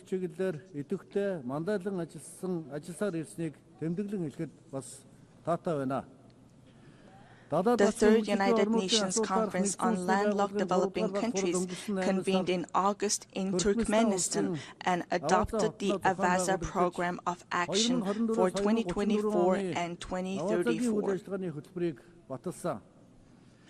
Landlocked developing countries have long faced trade and economic development challenges due to their geographic location.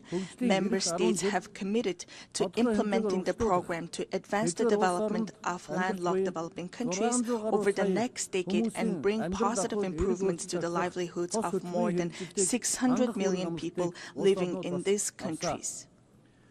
To ensure the effective implementation of the AVASA program of action, it is crucial for landlocked developing countries to align their national development plans with the program while mobilizing all available resources to strengthen regional integration and cooperation. Furthermore, we call upon the international community, financial institutions, and development partners to provide concrete support and cooperation with landlocked developing countries. Distinguished delegates, Mother Earth is our one and only home. However, as a result of humanity's careless behavior towards the environment, Mother Earth, with her very existence under threat, is sending a distress call like a patient in critical condition. If we do not take resolute action to preserve our Mother Earth now, she will inevitably find her own way to survive, with or without us. Since ancient times, we Mongols have believed that all beneath the sky is alive. We have revered mountains, rivers, plants, and animals, understanding that the harmony of the earth and the living world is inseparably intertwined with humanity's inner life and conscious actions. 2 millennia ago, the great Han Modon of the Huns, the Mongols' ancestors, proclaimed that the very foundation of the state is the land. Thus, UNESCO recognized this time-honored tradition of revering nature by inscribing the Mongolian traditional ritual of worshipping sacred sites on the last of the intangible cultural heritage in need of urgent safeguarding. We Mongols are a people blessed with the beautiful tradition of living in harmony with Mother Nature, preserving her pristine purity, and nurturing our children from an early age with the mindset and spirit to cherish her. Accordingly, the United Nations General Assembly resolution entitled 800 Years of Mongolian Statehood, adopted in 2005, highly appreciated the contribution of Mongols to humankind's history and recognized the ever-increasing significance and relevance of a culture of living in harmony with nature, which is inherent in nomadic civilization in today's world.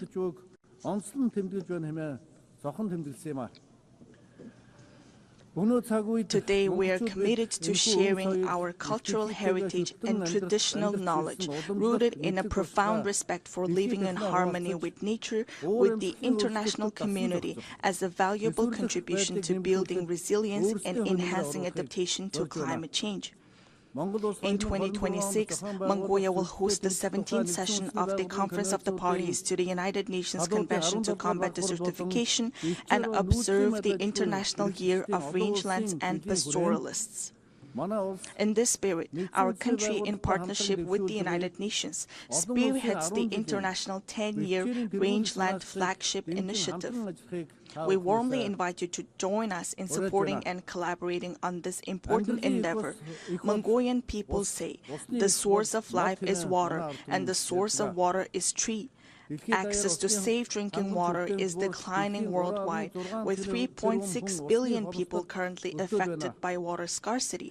Therefore, it is imperative for countries to implement integrated management of land and water resources in a coordinated manner and to place special emphasis on preventing water scarcity. I cordially invite you all to participate at the highest level with broad participation in the 17th session of the Conference of the Party to the United Nations Convention to Combat Desertification, scheduled from August 17 to 28, 2026 in Ulaanbaatar. This conference seeks comprehensive solutions to adapt to climate change, protect and enhance water resources, and combat desertification and land degradation. Distinguished delegates, from the moment of birth, we Mongols have grown up on horseback, carrying our glory across the world on noble steeds and contributing to the writing of humanity's proud and enduring history. We Mongols are a nation steeped in a unique cultural heritage. We honor our noble horse in our state emblem, craft our state flag with the mane and tail hair of our swift steeds, and the souls of people around the world are spellbound by the haunting melody of horse fiddle known as the morning horn. Since ancient times, horses have been integral to human livelihoods, culture, and civilization, with the goal of preserving and safeguarding cultural heritage and traditions associated with horses and highlighting their enduring role in humankind's livelihoods. Mongolia proposed a resolution to designate July 11th as World Horse Day. This resolution was adopted during the plenary meeting of the 79th session of the United Nations General Assembly on June 3, 2025. On this occasion, I would like to extend my deepest gratitude on behalf of the horse-loving people of Mongolia to all UN member states for their support in adopting this resolution to designate and observe World Horse Day on the day of Mongolia's National Nadam Festival, which is also inscribed on UNESCO's representative list of the intangible cultural heritage of humanity. Distinguished delegates, this year, countries around the world are assessing the progress made over the past 30 years since the adoption of the Copenhagen Declaration on Social Development and the Beijing Declaration and Platform for Action. Mongolia has undertaken a broad range of policies and activities to advance the social development goals outlined in these milestone documents, related legal frameworks, and the 2030 Agenda for Sustainable Development. These efforts have focused on poverty reduction, promoting social equality and inclusion, supporting families, children, and youth, and protecting the rights of the elderly and persons with disabilities. Among these efforts, the state policy on gender equality aims to ensure equal rights, opportunities, and treatment for both men and women while actively preventing and eliminating gender-based discrimination. Notably, Mongolia has greatly prioritized advancing gender equality and increasing women's participation in decision-making, with women now making up 25% of our parliament. We are pleased to underscore that, according to the Global Gender Gap Report 2025 by the World Economic Forum, Mongolia ranked 65th globally, improving by 20 places from the previous year and securing 5th place in the Asia-Pacific region. In recent years, Mongolia has regularly hosted international events dedicated to women and gender equality, including the International Conference on Strengthening the Role of Women in Peacekeeping in 2022, the Female Foreign Ministers Meeting in 2023, and the World Women's Forum in 2024 in cooperation with the United Nations. Last month, we successfully hosted the World Women Entrepreneurs Forum under the theme Inspire, Impact, Invest in Ulaanbaatar. I wish to extend my heartfelt gratitude to all countries that supported and participated in the forum. Mongolia will continue to serve as a strong bridge of partnership, cooperation, and solidarity in advancing women's leadership and participation at all levels of social and political life. Distinguished delegates, the ancient Greek philosopher Heraclitus once said, "The only constant in life is change." Supported by its member states, successive UN leadership have consistently pursued reforms to refine the organization's structure and operations across all aspects. In this context, Mongolia welcomes and supports the UN 80 initiative that the United Nations Secretary-General Antonio Guterres presented. We are confident that ensuring gender equality in senior leadership positions within the United Nations will undoubtedly have a positive impact on fostering more transparent, balanced, and inclusive decision-making processes. Therefore, we support initiatives to nominate women candidates for the UN Secretary-General and the Rotation for Equality initiative, which calls for gender rotation in the UN General Assembly President's position. Furthermore, Mongolia upholds and implements the principles of the UN Charter and universally recognized norms of international law, actively contributing to strengthening the UN-centered multilateral system. Mongolia reaffirms its commitment to the UN reform, particularly of the Security Council, to ensure it reflects current realities and embodies equitable and fair representation, inclusivity, transparency, effectiveness, democracy, and accountability. In an era defined by escalating conflicts, rising walls of distrust, and deepening divisions, it is more vital than ever to foster international relations grounded not merely in multipolarity, but on multi-pillar principles that honor each nation's history, culture, civilization, national interests, and unique development paths.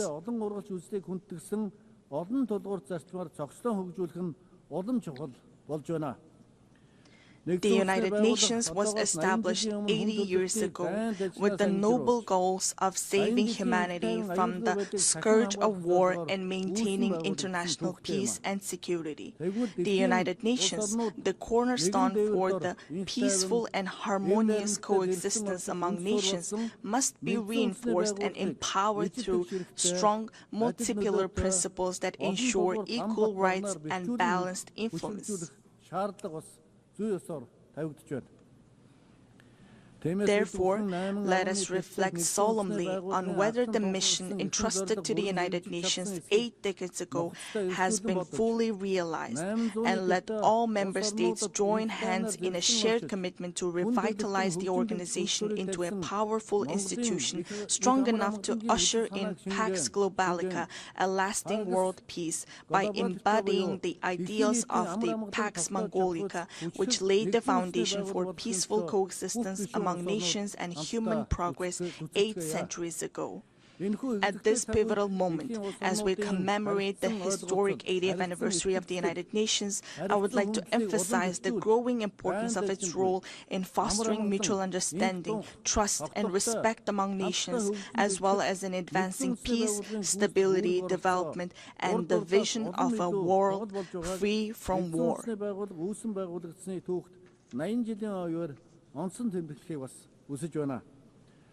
Mongolia has consistently pursued a peace-loving and multi-pillar foreign policy, made tangible contributions to international peace and sustainable development, and remains committed to fulfilling this responsibility with honor.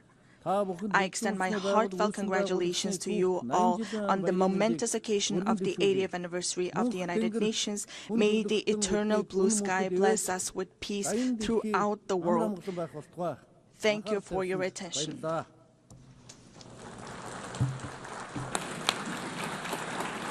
On behalf of the Assembly, I wish to thank the President of Mongolia. The Assembly will hear an address by His Excellency Sardar Bardi Muhammadov, President of Turkmenistan. I request protocol to escort His Excellency and invite him to address the Assembly.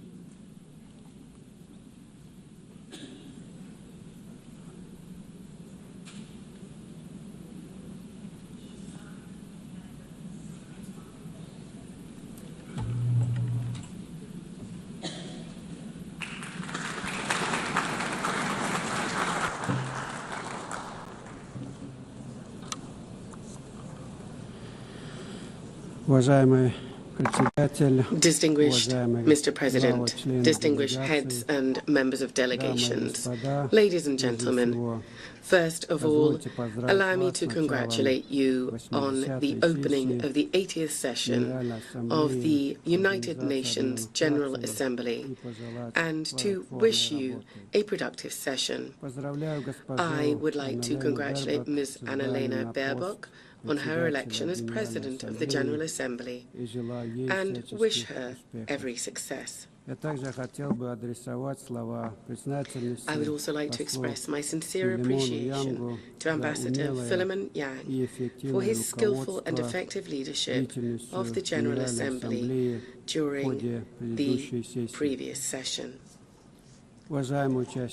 Distinguished participants, the current state of global affairs, as well as the nature and trends of political, economic and social processes, objectively require a decisive shift towards coordinated interaction among states and international organizations in order to achieve our shared overarching goal, the maintenance of peace and security, the creation of conditions for further progressive development, and the preservation of the legal foundations underpinning the modern world order. It is precisely from this standpoint that Turkmenistan views the main objectives of the 80th session of the General Assembly, placing great hopes in its role in shaping a robust, balanced and secure global architecture. A key area of Turkmenistan's cooperation with the United Nations is ensuring international peace and security.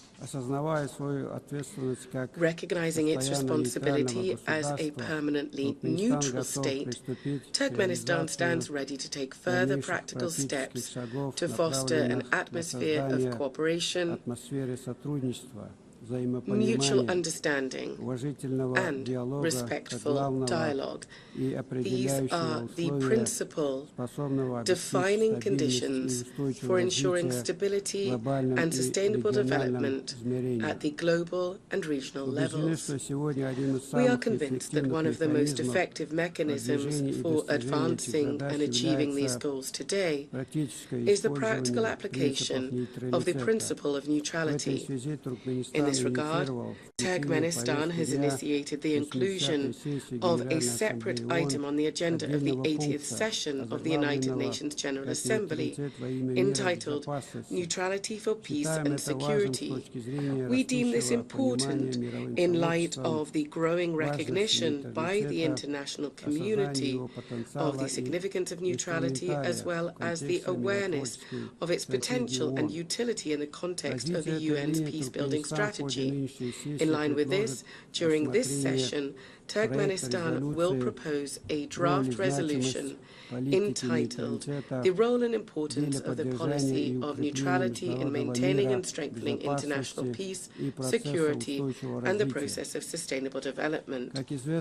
As you are well aware, this year has been proclaimed by the General Assembly the International Year of Peace and Trust on the initiative of Turkmenistan. This landmark event coincides with the anniversary of the establishment of the United Nations. In December this year, Turkmenistan will host a major high-level international forum on the Year of Peace and Trust. We see this as a tangible contribution to achieving the strategic goals of the United Nations, and we look forward to broad and representative international participation. We believe that harmonizing national approaches to global development trends, as well as to establishing and strengthening trust and mutual understanding, should be systematic and consistent. In this regard, Turkmenistan is seeking to initiate the convening of a World Summit on a culture of peace and trust. One of the key objectives of this summit would be to develop a global code of international trust. This would serve as a universal foundation for building relations between states based on the respect for sovereignty and territorial integrity, as well as on cooperation and joint efforts to address global problems.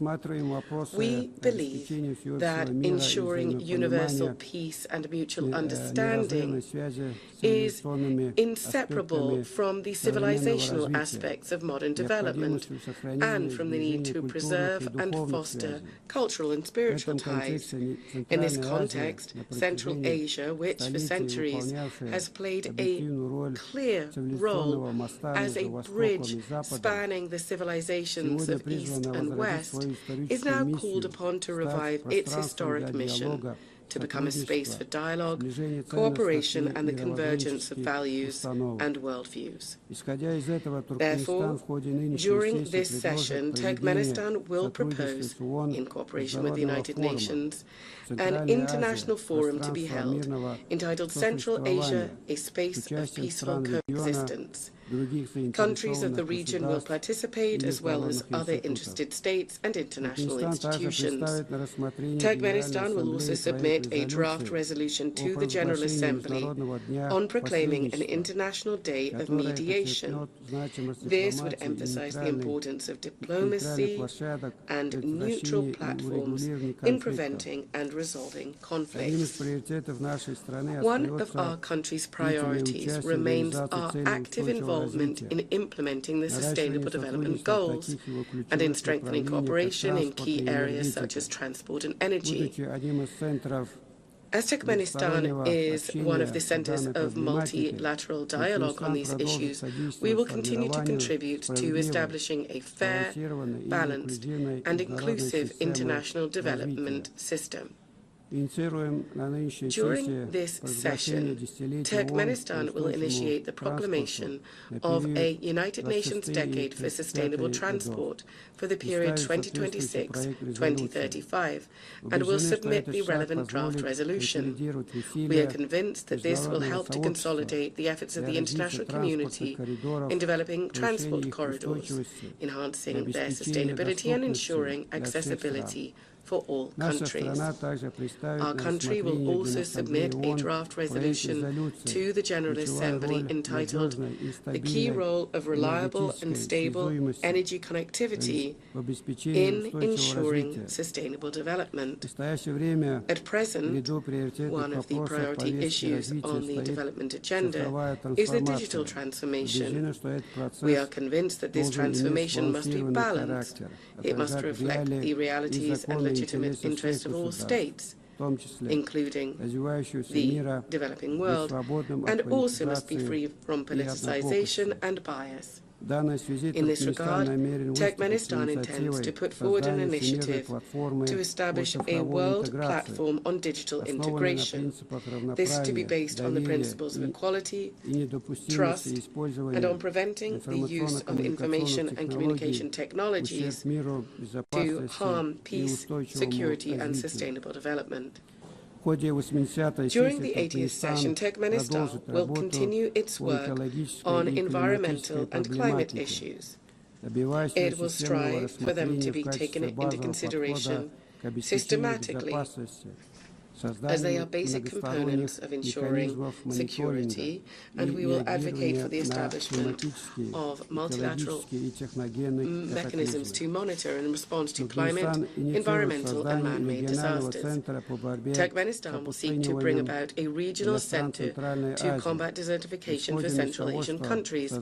It is our belief that the establishment of such a center would contribute to building regional capacity, to strengthening cooperation in the field of environmental protection, and would also make a significant contribution to achieving the Sustainable Development Goals, particularly in combating climate change and protecting land-based ecosystems. Our country will promote the Caspian Environmental Initiative, proposed at the 78th session of the United Nations General Assembly, which is intended to become an international platform to preserve the Caspian Sea ecosystem. An important step in this direction is the Caspian Environmental Forum, which we propose holding in 2026. We are convinced that now it is especially important to strengthen the role of the UN in fostering broad humanitarian cooperation, in promoting rapprochement and mutual understanding among peoples, and in overcoming value and spiritual barriers, as well as engaging effective channels of cultural diplomacy. To develop intercultural dialogue and to lend practical support to General Assembly resolutions on multilingualism in international relations, we are proposing proclaiming an International Day of Multilingual Diplomacy as well. Distinguished heads and members of delegations, all of Turkmenistan's international initiatives and actions actions are always measured against and aligned with the UN Charter and its founding documents, as well as with its long-term goals. It is no coincidence that we always emphasize that cooperation with the UN is a strategic priority for Turkmenistan. We say this with the conviction that the UN is the only international organization endowed with universal legitimacy. In this regard, it must remain the guarantor of peace and development and be the backbone of global security and stability. Turkmenistan will continue to advocate consistently for strengthening the central role of the UN in international affairs. We consider strengthening the primacy of international law and in improving the international legal framework and increasing the effectiveness of the implementation of UN conventions, treaties, agreements, and other multilateral documents as key factors in this regard. In this context, Turkmenistan is initiating the proclamation of the Year of International Law in 2028. This will become an important step in strengthening the international legal foundations of peace and cooperation. Ladies and gentlemen, this session holds special significance for Turkmenistan. 30 years ago, within these very walls, the United Nations General Assembly unanimously adopted the resolution on the permanent neutrality of Turkmenistan. For our country, this was a momentous historic event. In essence, it determined the entire subsequent course of Turkmenistan's foreign and international policy. International recognition of our neutrality also contributed to boosting the country's domestic development by providing favorable external conditions for this. I would like to take this opportunity on behalf of the people of Turkmenistan to express my gratitude to the United Nations member states and the entire international community for the decision adopted in December 1995 to recognize the permanent neutrality of Turkmenistan, a decision reaffirmed by 2 subsequent UN General Assembly resolutions. Turkmenistan will always remember the trust placed in it and will steadfastly and unswervingly uphold its international commitments. Once again, I would like to congratulate all delegations on the opening of the 80th anniversary session of the United Nations General Assembly and wish you every success in strengthening our cooperation and mutual understanding. Thank you very much indeed.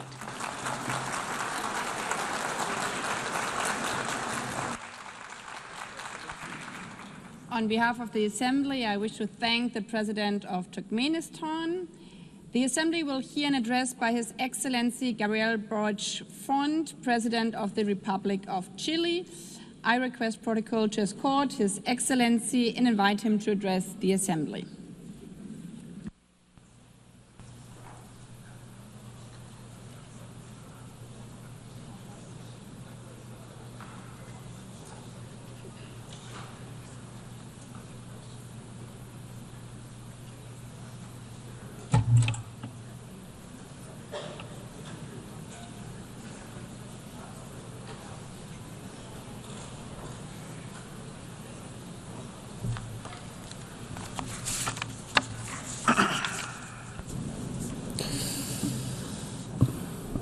Estimada Presidenta, integrantes de la Asamblea General de Naciones Unidas, a los habitantes y pueblos del mundo, son 80 años los que han transcurrido desde la creación de las Naciones Unidas. 80 años han pasado también desde que Gabriela Mistral, una mujer chilena, criada entre los cerros del Valle del Elqui, recibió el Premio Nobel de Literatura. Su voz de poeta, de profesora, de diplomática, sigue resonando en nuestra patria y en el mundo. Y fue justamente aquí, en Nueva York, en 1955, que el embajador chileno José Massa leyó el mensaje sobre los derechos humanos escrito por Gabriela Mistral, que decía: yo sería feliz si vuestro noble esfuerzo por obtener los derechos humanos fuese adoptado con toda lealtad por todas las naciones del mundo. Este triunfo será el mayor entre los alcanzados en nuestra época. We could achieve in our time. ¿Hemos acaso alcanzado este have triunfo? we notched up that victory? Have we triumphed in that way? Categórica. The answer is categorical, no. Y es que And the a estas fact alturas is, at this stage, yo ya no sé qué decir I don't really know what to de say Gaza, about Gaza. porque muchos Because many lo han dicho todo, desde people esta have said tribuna y desde everything otras. already at this podium and Pero at por others. sobre nuestras But palabras, de quien quiera que there are vengan, our words and those resuenan that las may be miradas spoken muertas by de quienes siendo anyone. But inocentes han regardless, perdido we la vida. still have the fact that innocent Hoy, people have lost their lives. siendo We still have the 2025, empty stares of those son miles suffering. los seres In humanos inocentes que 2025, pierden la vida thousands of innocent solo people have por lost ser their lives palestinos. simply on the grounds of being Tal Palestinian. Como hace 80 años, millones la 80 perdían years ago, the same solo thing por ser happens. judíos. Millions lost their lives simply for being Jewish. Entonces, más que hablar de cifras, Instead of talking de about condenas figures, issuing o de exigencias que condemnation resuenan entre or estas paredes, quisiera demands, hoy as we día tend to hablar de within humanidad. these walls. Instead of that, I want to talk about Gaza humankind. Es una crisis Humanity. global Gaza is a porque es global una crisis crisis because de la humanidad. it is a crisis of Y humanity. en esta sala, And in this quienes nos chamber, escuchan, and for en those sus who casas, are en sus listening to us delegaciones, in en sus their diversos homes, países, within their delegations, in their somos various countries, justamente todos seres humanos. all of us are Por human eso, beings.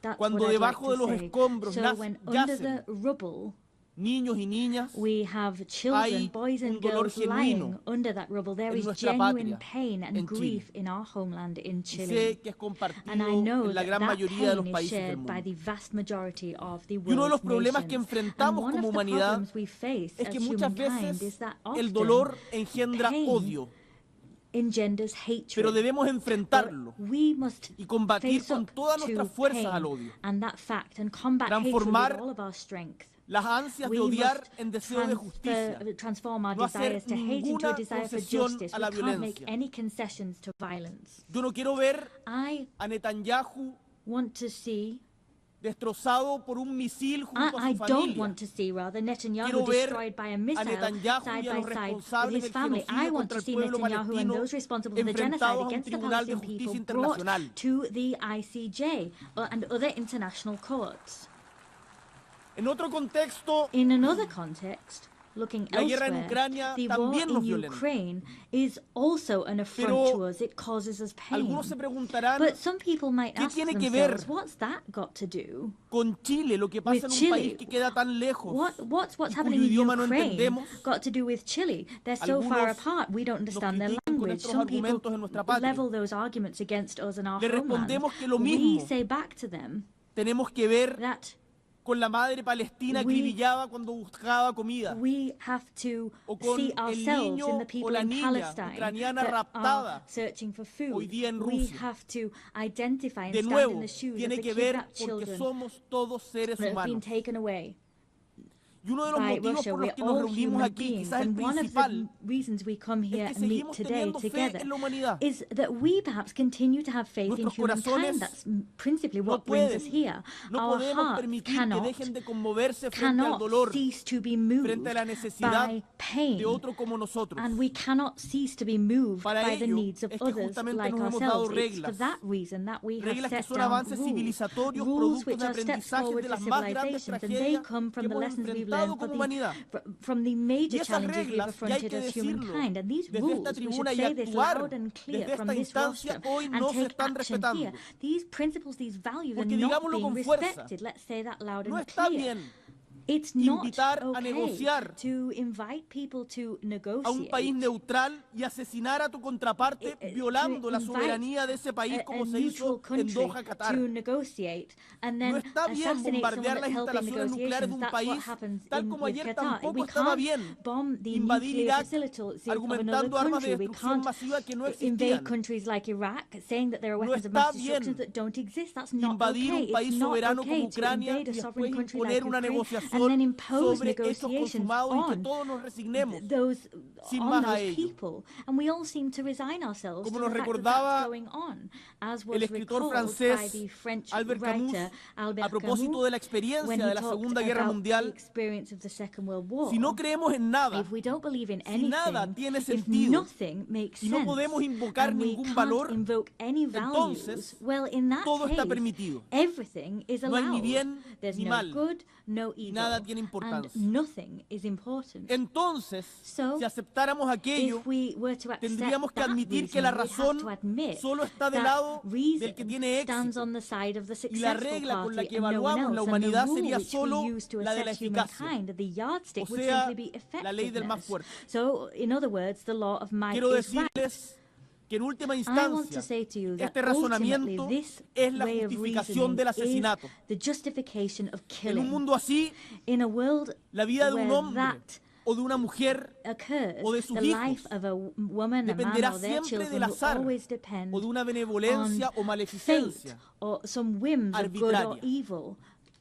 En un mundo así, todos quienes vivan sin condenarlo con todas sus fuerzas son, de una manera tan homicidas, como el que hace caer la bomba o el que aprieta el gatillo. Especialmente teniendo la voz y el poder de decir basta, como precisamente lo tenemos todos los líderes que estamos en esta sala. Tenemos una responsabilidad mayor. Nos negamos en dar la razón a quienes poseen la fuerza o el dinero. Y cuando afirmamos esto se nos tilda de utópicos.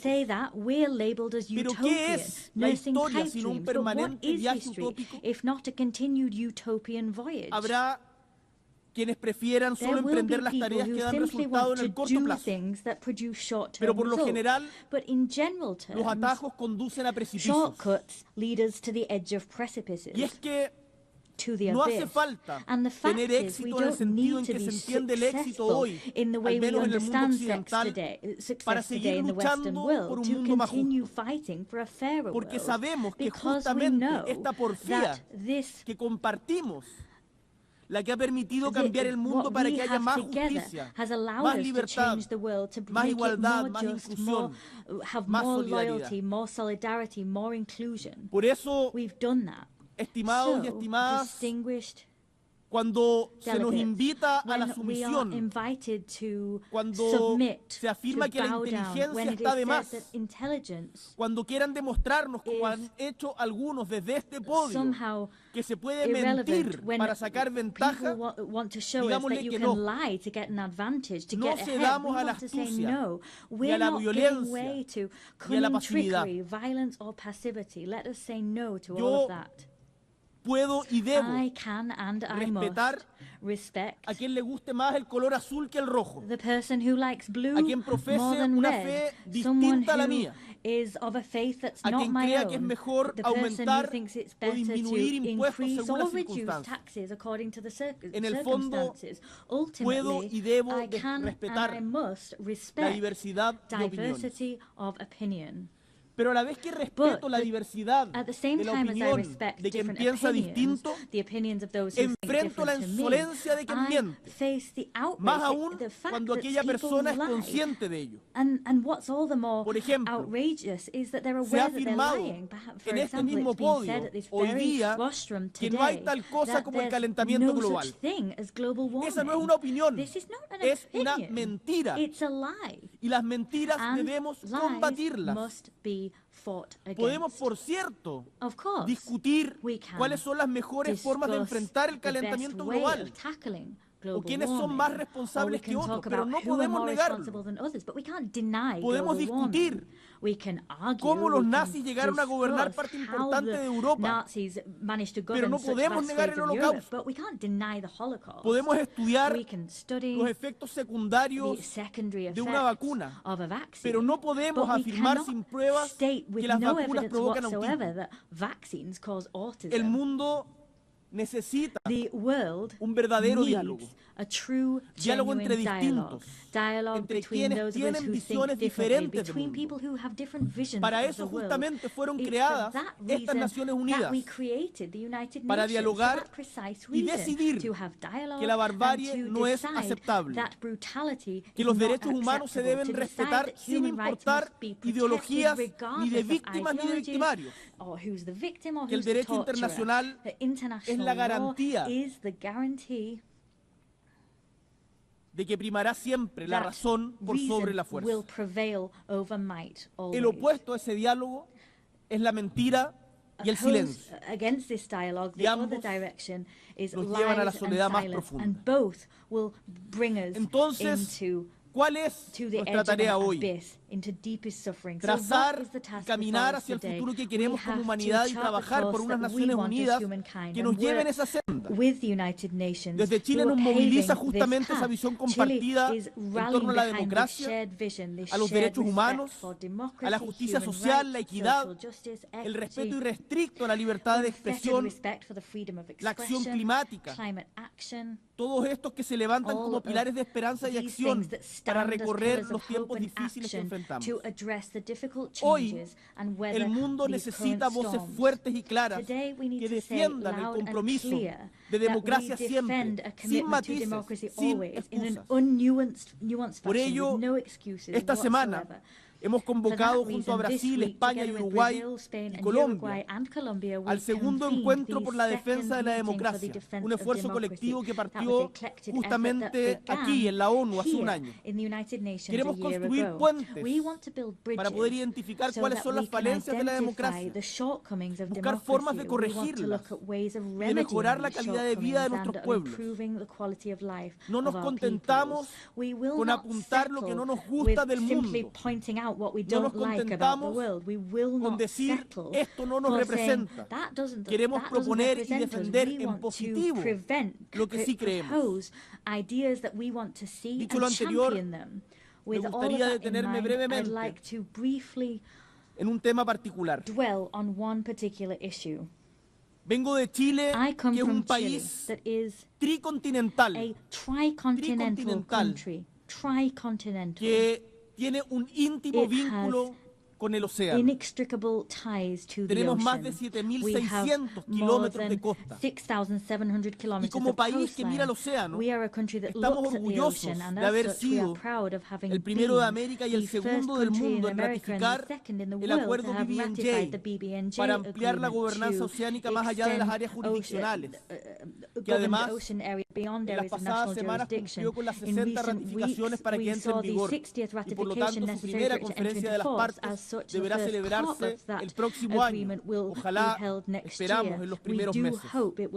Quiero aquí reiterar nuestro ofrecimiento para que su Secretaría se establezca en nuestra perla del Pacífico, nuestra ciudad de Valparaíso, porque creemos que este acuerdo es una oportunidad para acercar la gobernanza oceánica al sur global. Chile también es un país con vocación antártica, ese continente de ciencia y de paz. Tenemos un liderazgo materializado en inversión científica, en apoyo logístico, en campañas en el continente blanco. Gran parte de ustedes, cuando han ido a la Antártica, lo han hecho a través de Chile. Dentro de 2 semanas se reunirá nuevamente la Comisión para la Conservación de los Recursos Vivos Marinos Antárticos. Por eso, hoy hago un llamado a sus Estados partes. Es tiempo de aprobar la propuesta de área marina protegida del dominio 1 en la península antártica presentada en conjunto por Chile y Argentina. No podemos dedicarnos a explotar recursos si no adoptamos medidas de conservación adecuadas, pues ello redunda en la destrucción de la vida marina de la que también dependemos nosotros. No nos olvidemos que somos parte de un mismo ecosistema. Sostener la vida en la Tierra es una tarea que debemos asumir con urgencia y con responsabilidad por quienes nos antecedieron, por quienes hoy comparten la vida con nosotros en el mundo y por las generaciones que están por venir.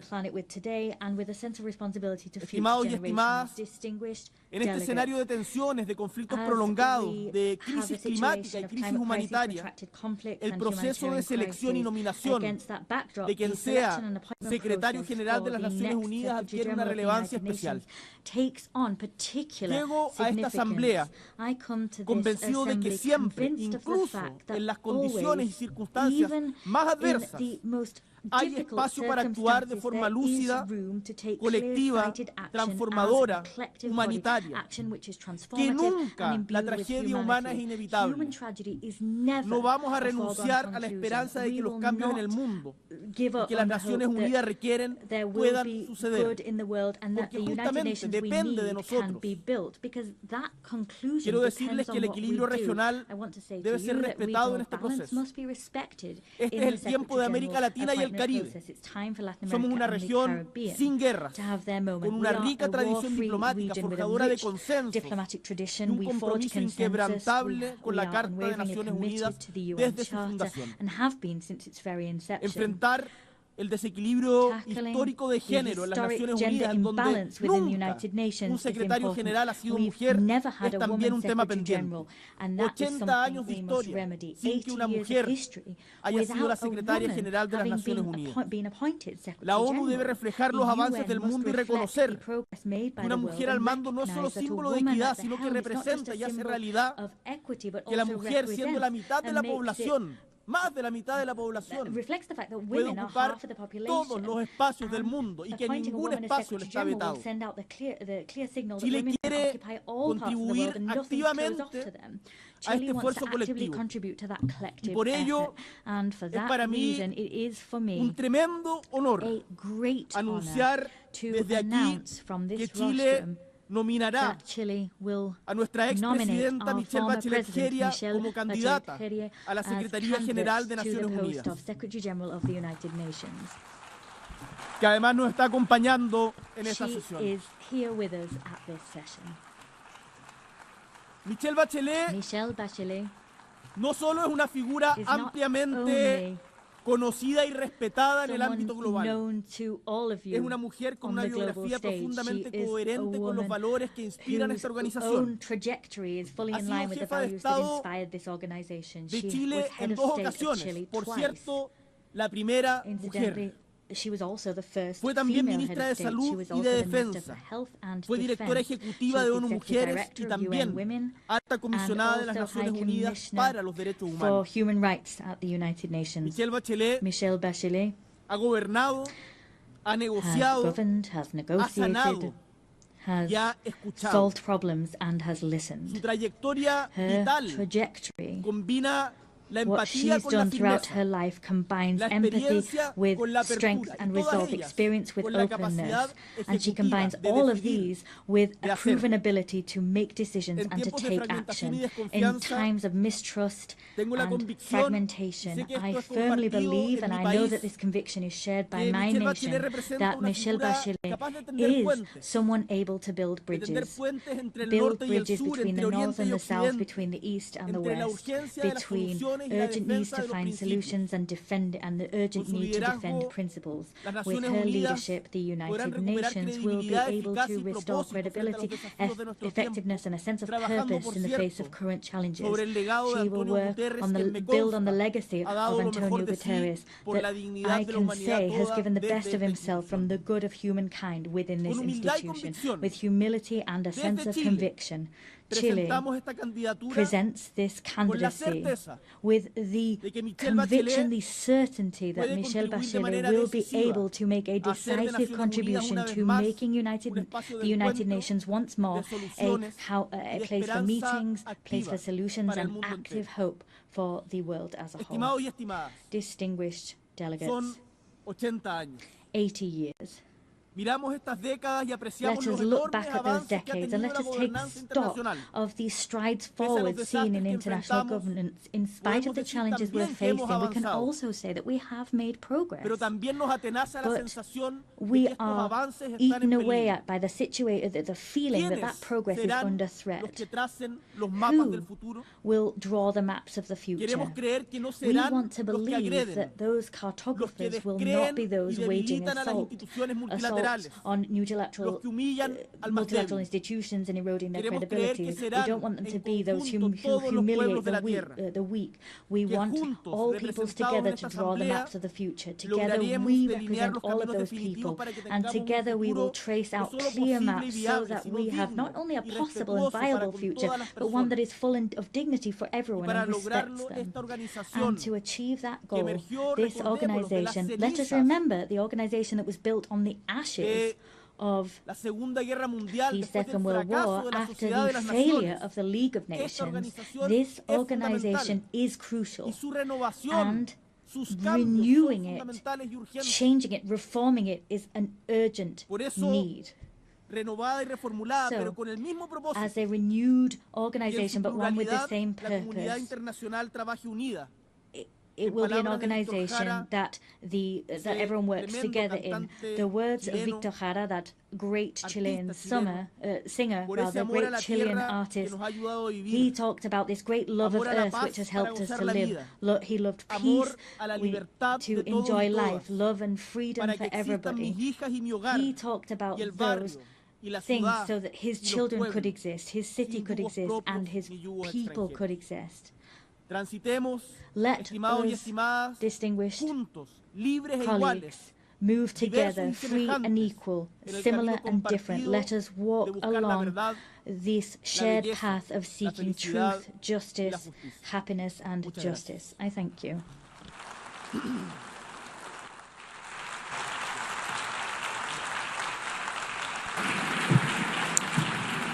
Muchas gracias. On behalf of the Assembly, I wish to thank the President of the Republic of Chile. The Assembly will hear an address by His Excellency Emomali Rahmon, President of the Republic of Tajikistan. I request the protocol to escort His Excellency and invite him to address the Assembly.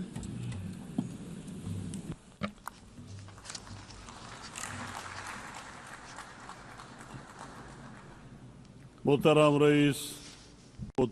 Excellency, Madam President, Excellency, ladies and gentlemen, today as we commemorate the 80th anniversary of the adoption of the United Nations Charter, I extend to all member states my heartfelt congratulations and best wishes on this occasion. The contemporary world is undeniably experiencing a period of instability, turbulence, unpredictability, and escalating complexity. Geopolitical tensions, efforts to reshape a framework of international relations, conflicts and confrontations in different parts of the world, along with series of security threats and challenges have posed significant risks to lasting peace and safety. At the same time, the consequences of climate change and growing social inequality impose restrictions on the process of sustainable development and sustainable global development. In such a complex and turbulent circumstances, the role of the United Nations as a platform for inclusive dialogue, cooperation and the promotion of peace and security worldwide becomes more important than ever. In this regard, our countries should make joint and consistent efforts in international practice to protect this principle, return to full compliance with international law. In this process, strengthening equal cooperation among small and large states is also considered to be an important and timely step. Madam President, Tajikistan's National Development Strategy 2030 is fully aligned with the Sustainable Development Goals, and we support a full and timely implementation of this item of global agenda. Unfortunately, developing countries, particularly those mountainous and landlocked, face multiple challenges and difficulties in achieving these goals. Particularly vulnerable countries feel the need to take serious measures to ensure sustainable development financing and improve access to financial resources. Despite significant attempts in this field, the amount of funding for sustainable development offered by the international community continues to be insufficient to address their current needs. This situation necessitates timely response, the allocation of additional funds, and a review of approach to the international financial architecture and system. Tajikistan advocates for effective and fair reforms of international financial instruments. At present, we are observing varying degrees of economic progress among nations, and the influence of developed nations and international financial organizations could play a significant role in tackling this issue.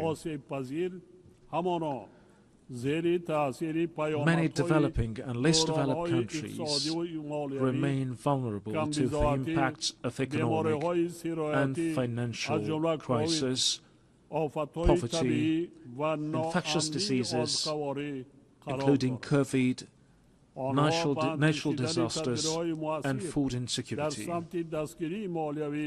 They need to implement effective financial support measures, including debt relief. In our view, now is the high time to seriously consider this important item. Ladies and gentlemen, today, climate change-related issues in various countries around the world, including Tajikistan, pose serious obstacles to achieving the Sustainable Development Goals. Our country, with 93% of its land covered by mountains, is deeply concerned of an adverse effect of this situation. Changes in the hydrological cycle, a series of floods and droughts, and severe dust storms over the past decades have had a direct impact on Tajikistan's water and energy resources and food security.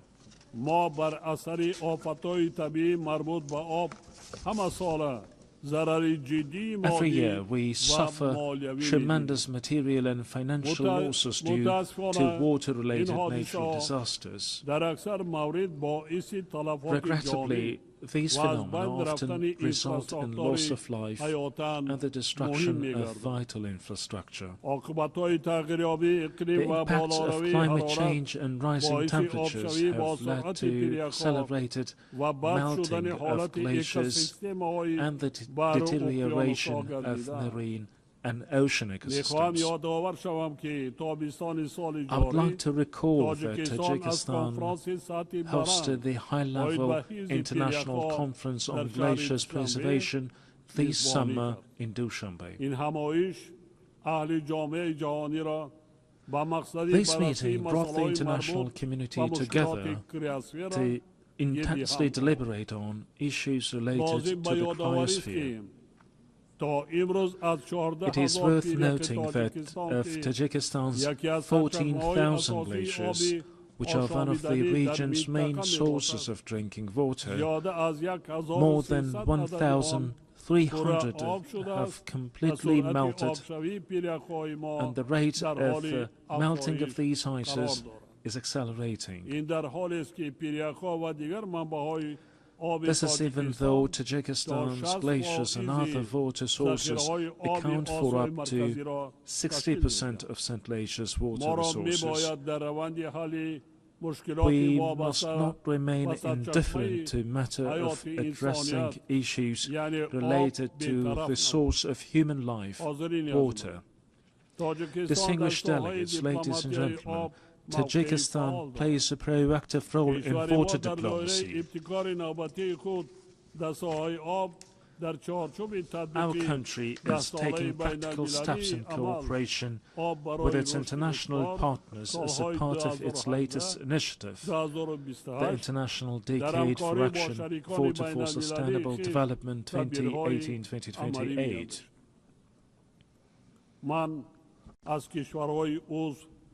I call on member states and stakeholders to actively participate in the next event within the Dushanbe water process, the high-level international conference which will be held in Tajikistan next year.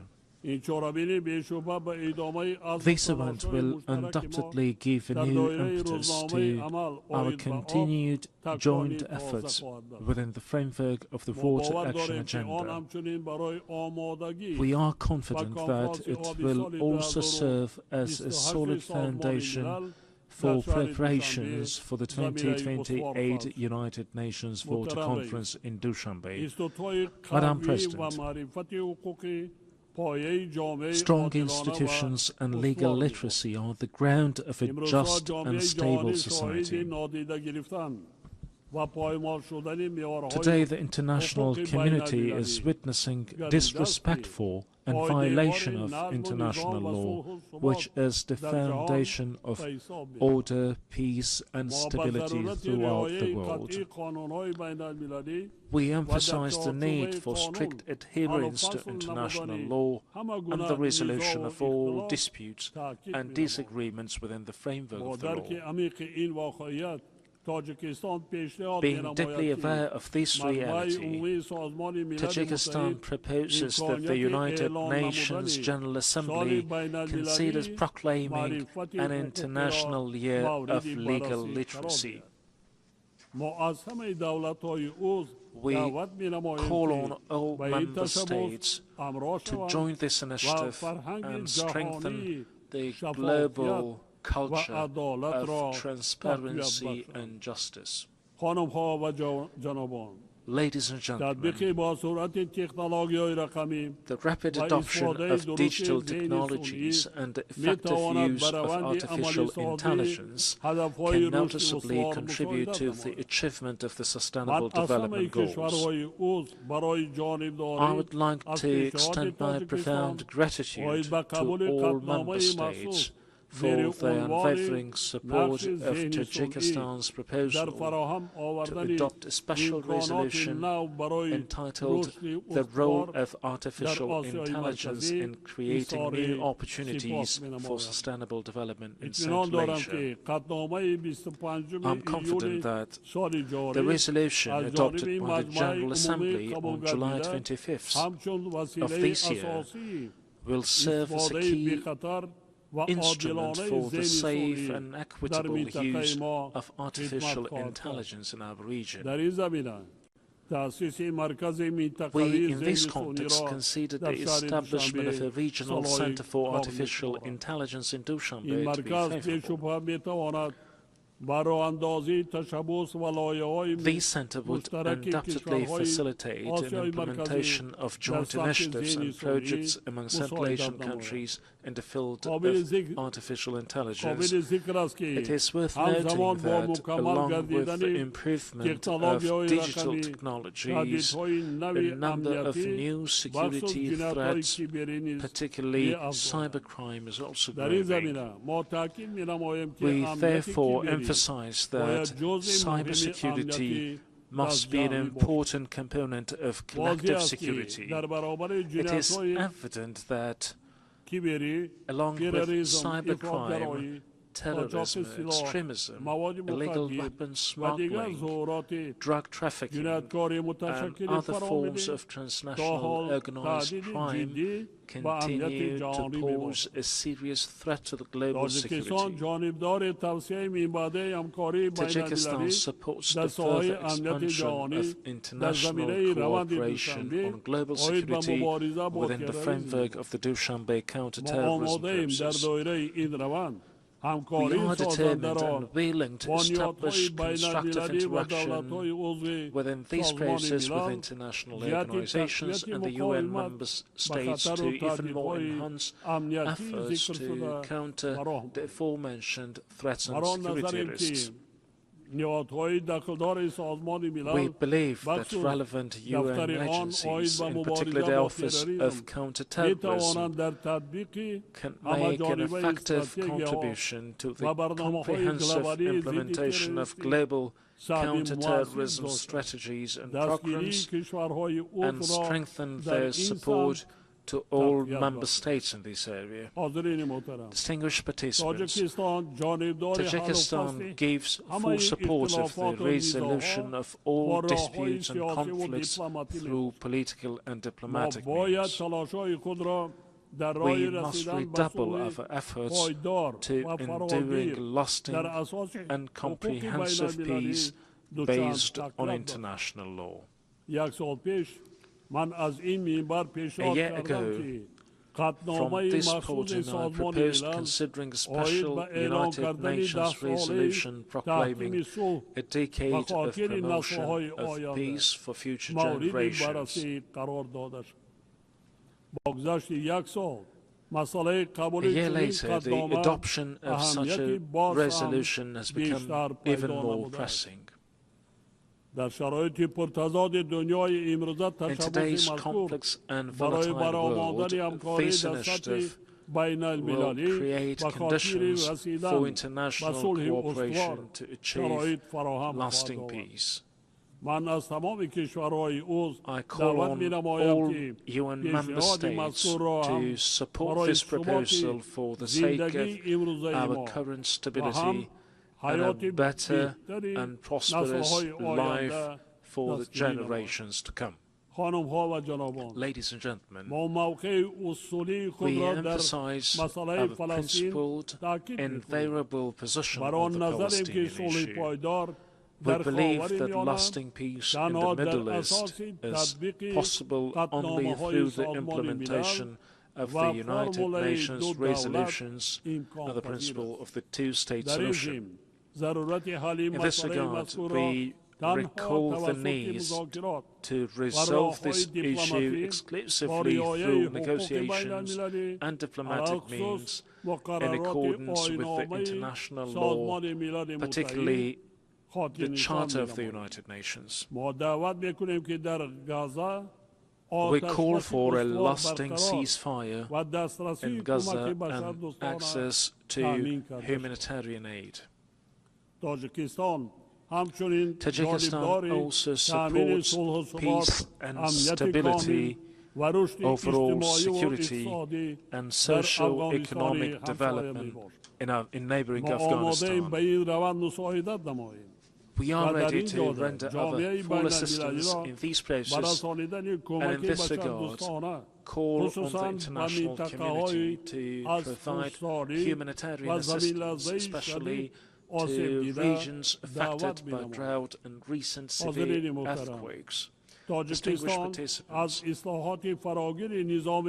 Tajikistan supports the comprehensive reform of the United Nations system within the framework of the UN80 initiative, UN 2.0 and the UN Secretary General's vision for a modernized United Nations.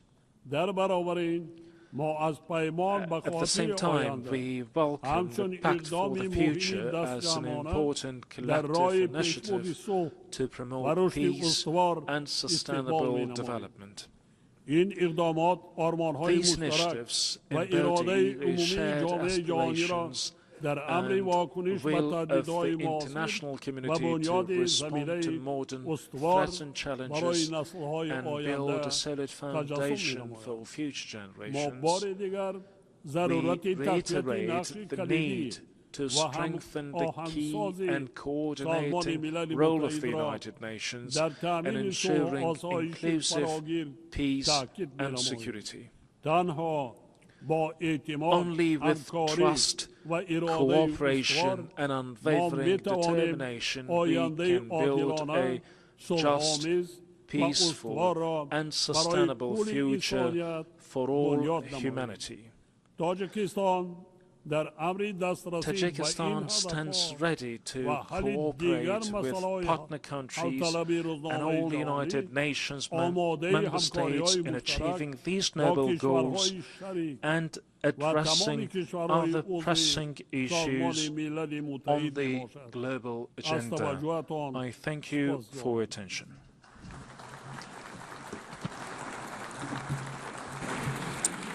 On behalf of the Assembly, I wish to thank the President of the Republic of Tajikistan.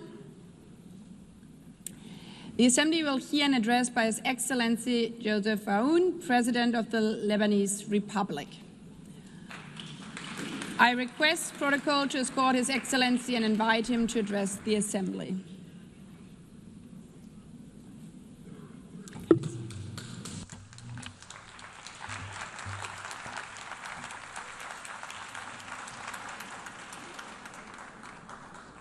السيدة الرئيسة Madam President, السيد الأمين العام Mr. Secretary زملاء General, السيدات والسادة رؤساء الدول والوفود heads of state and أقف delegation, الآن أمامكم I stand متحدثا before عن you today السلام to talk about والتنمية peace, وحقوق الإنسان development and human rights فيما بعض أهلي at a time يقتلون when some of my fellow citizens ومناطق are من أرضي facing محتلة death.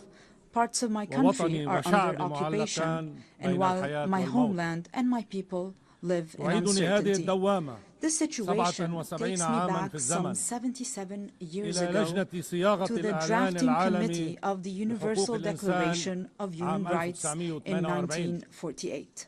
في ذات نقاش During one of the تدخلت debates, الراحلة the الكبيرة late, great إليانور Eleanor Roosevelt مؤيدة stepped لرأي in أحد to الأعضاء support one member's كي لا يظل opinion وحيداً so that he is كما not قالت left للحاضرين. alone, as she said to those in أجابها صاحب attendance. الرأي المخالف The dissenting member باحترام. respectfully سيدتي responded, الجليلة Honorable lady, صدقيني my إن ما concern يهمني is not ليس أن to يكون side رأيي with the متوافقا majority مع or the أكثرية minority, أو أقلية بل أن but يكون to متطابقا align with the مع truth. الحقيقة صاحب هذا The القول author of these لم يكن words غير was شار no المالك other than Charles Malik, الفيلسوف the اللبناني Lebanese الذي philosopher ساهم who مع worked كبار الفكر alongside الحقوقي other great الإنساني minds of the يومها time to في give إعطاء البشرية humanity ذلك this الإعلان eternal الخالد declaration.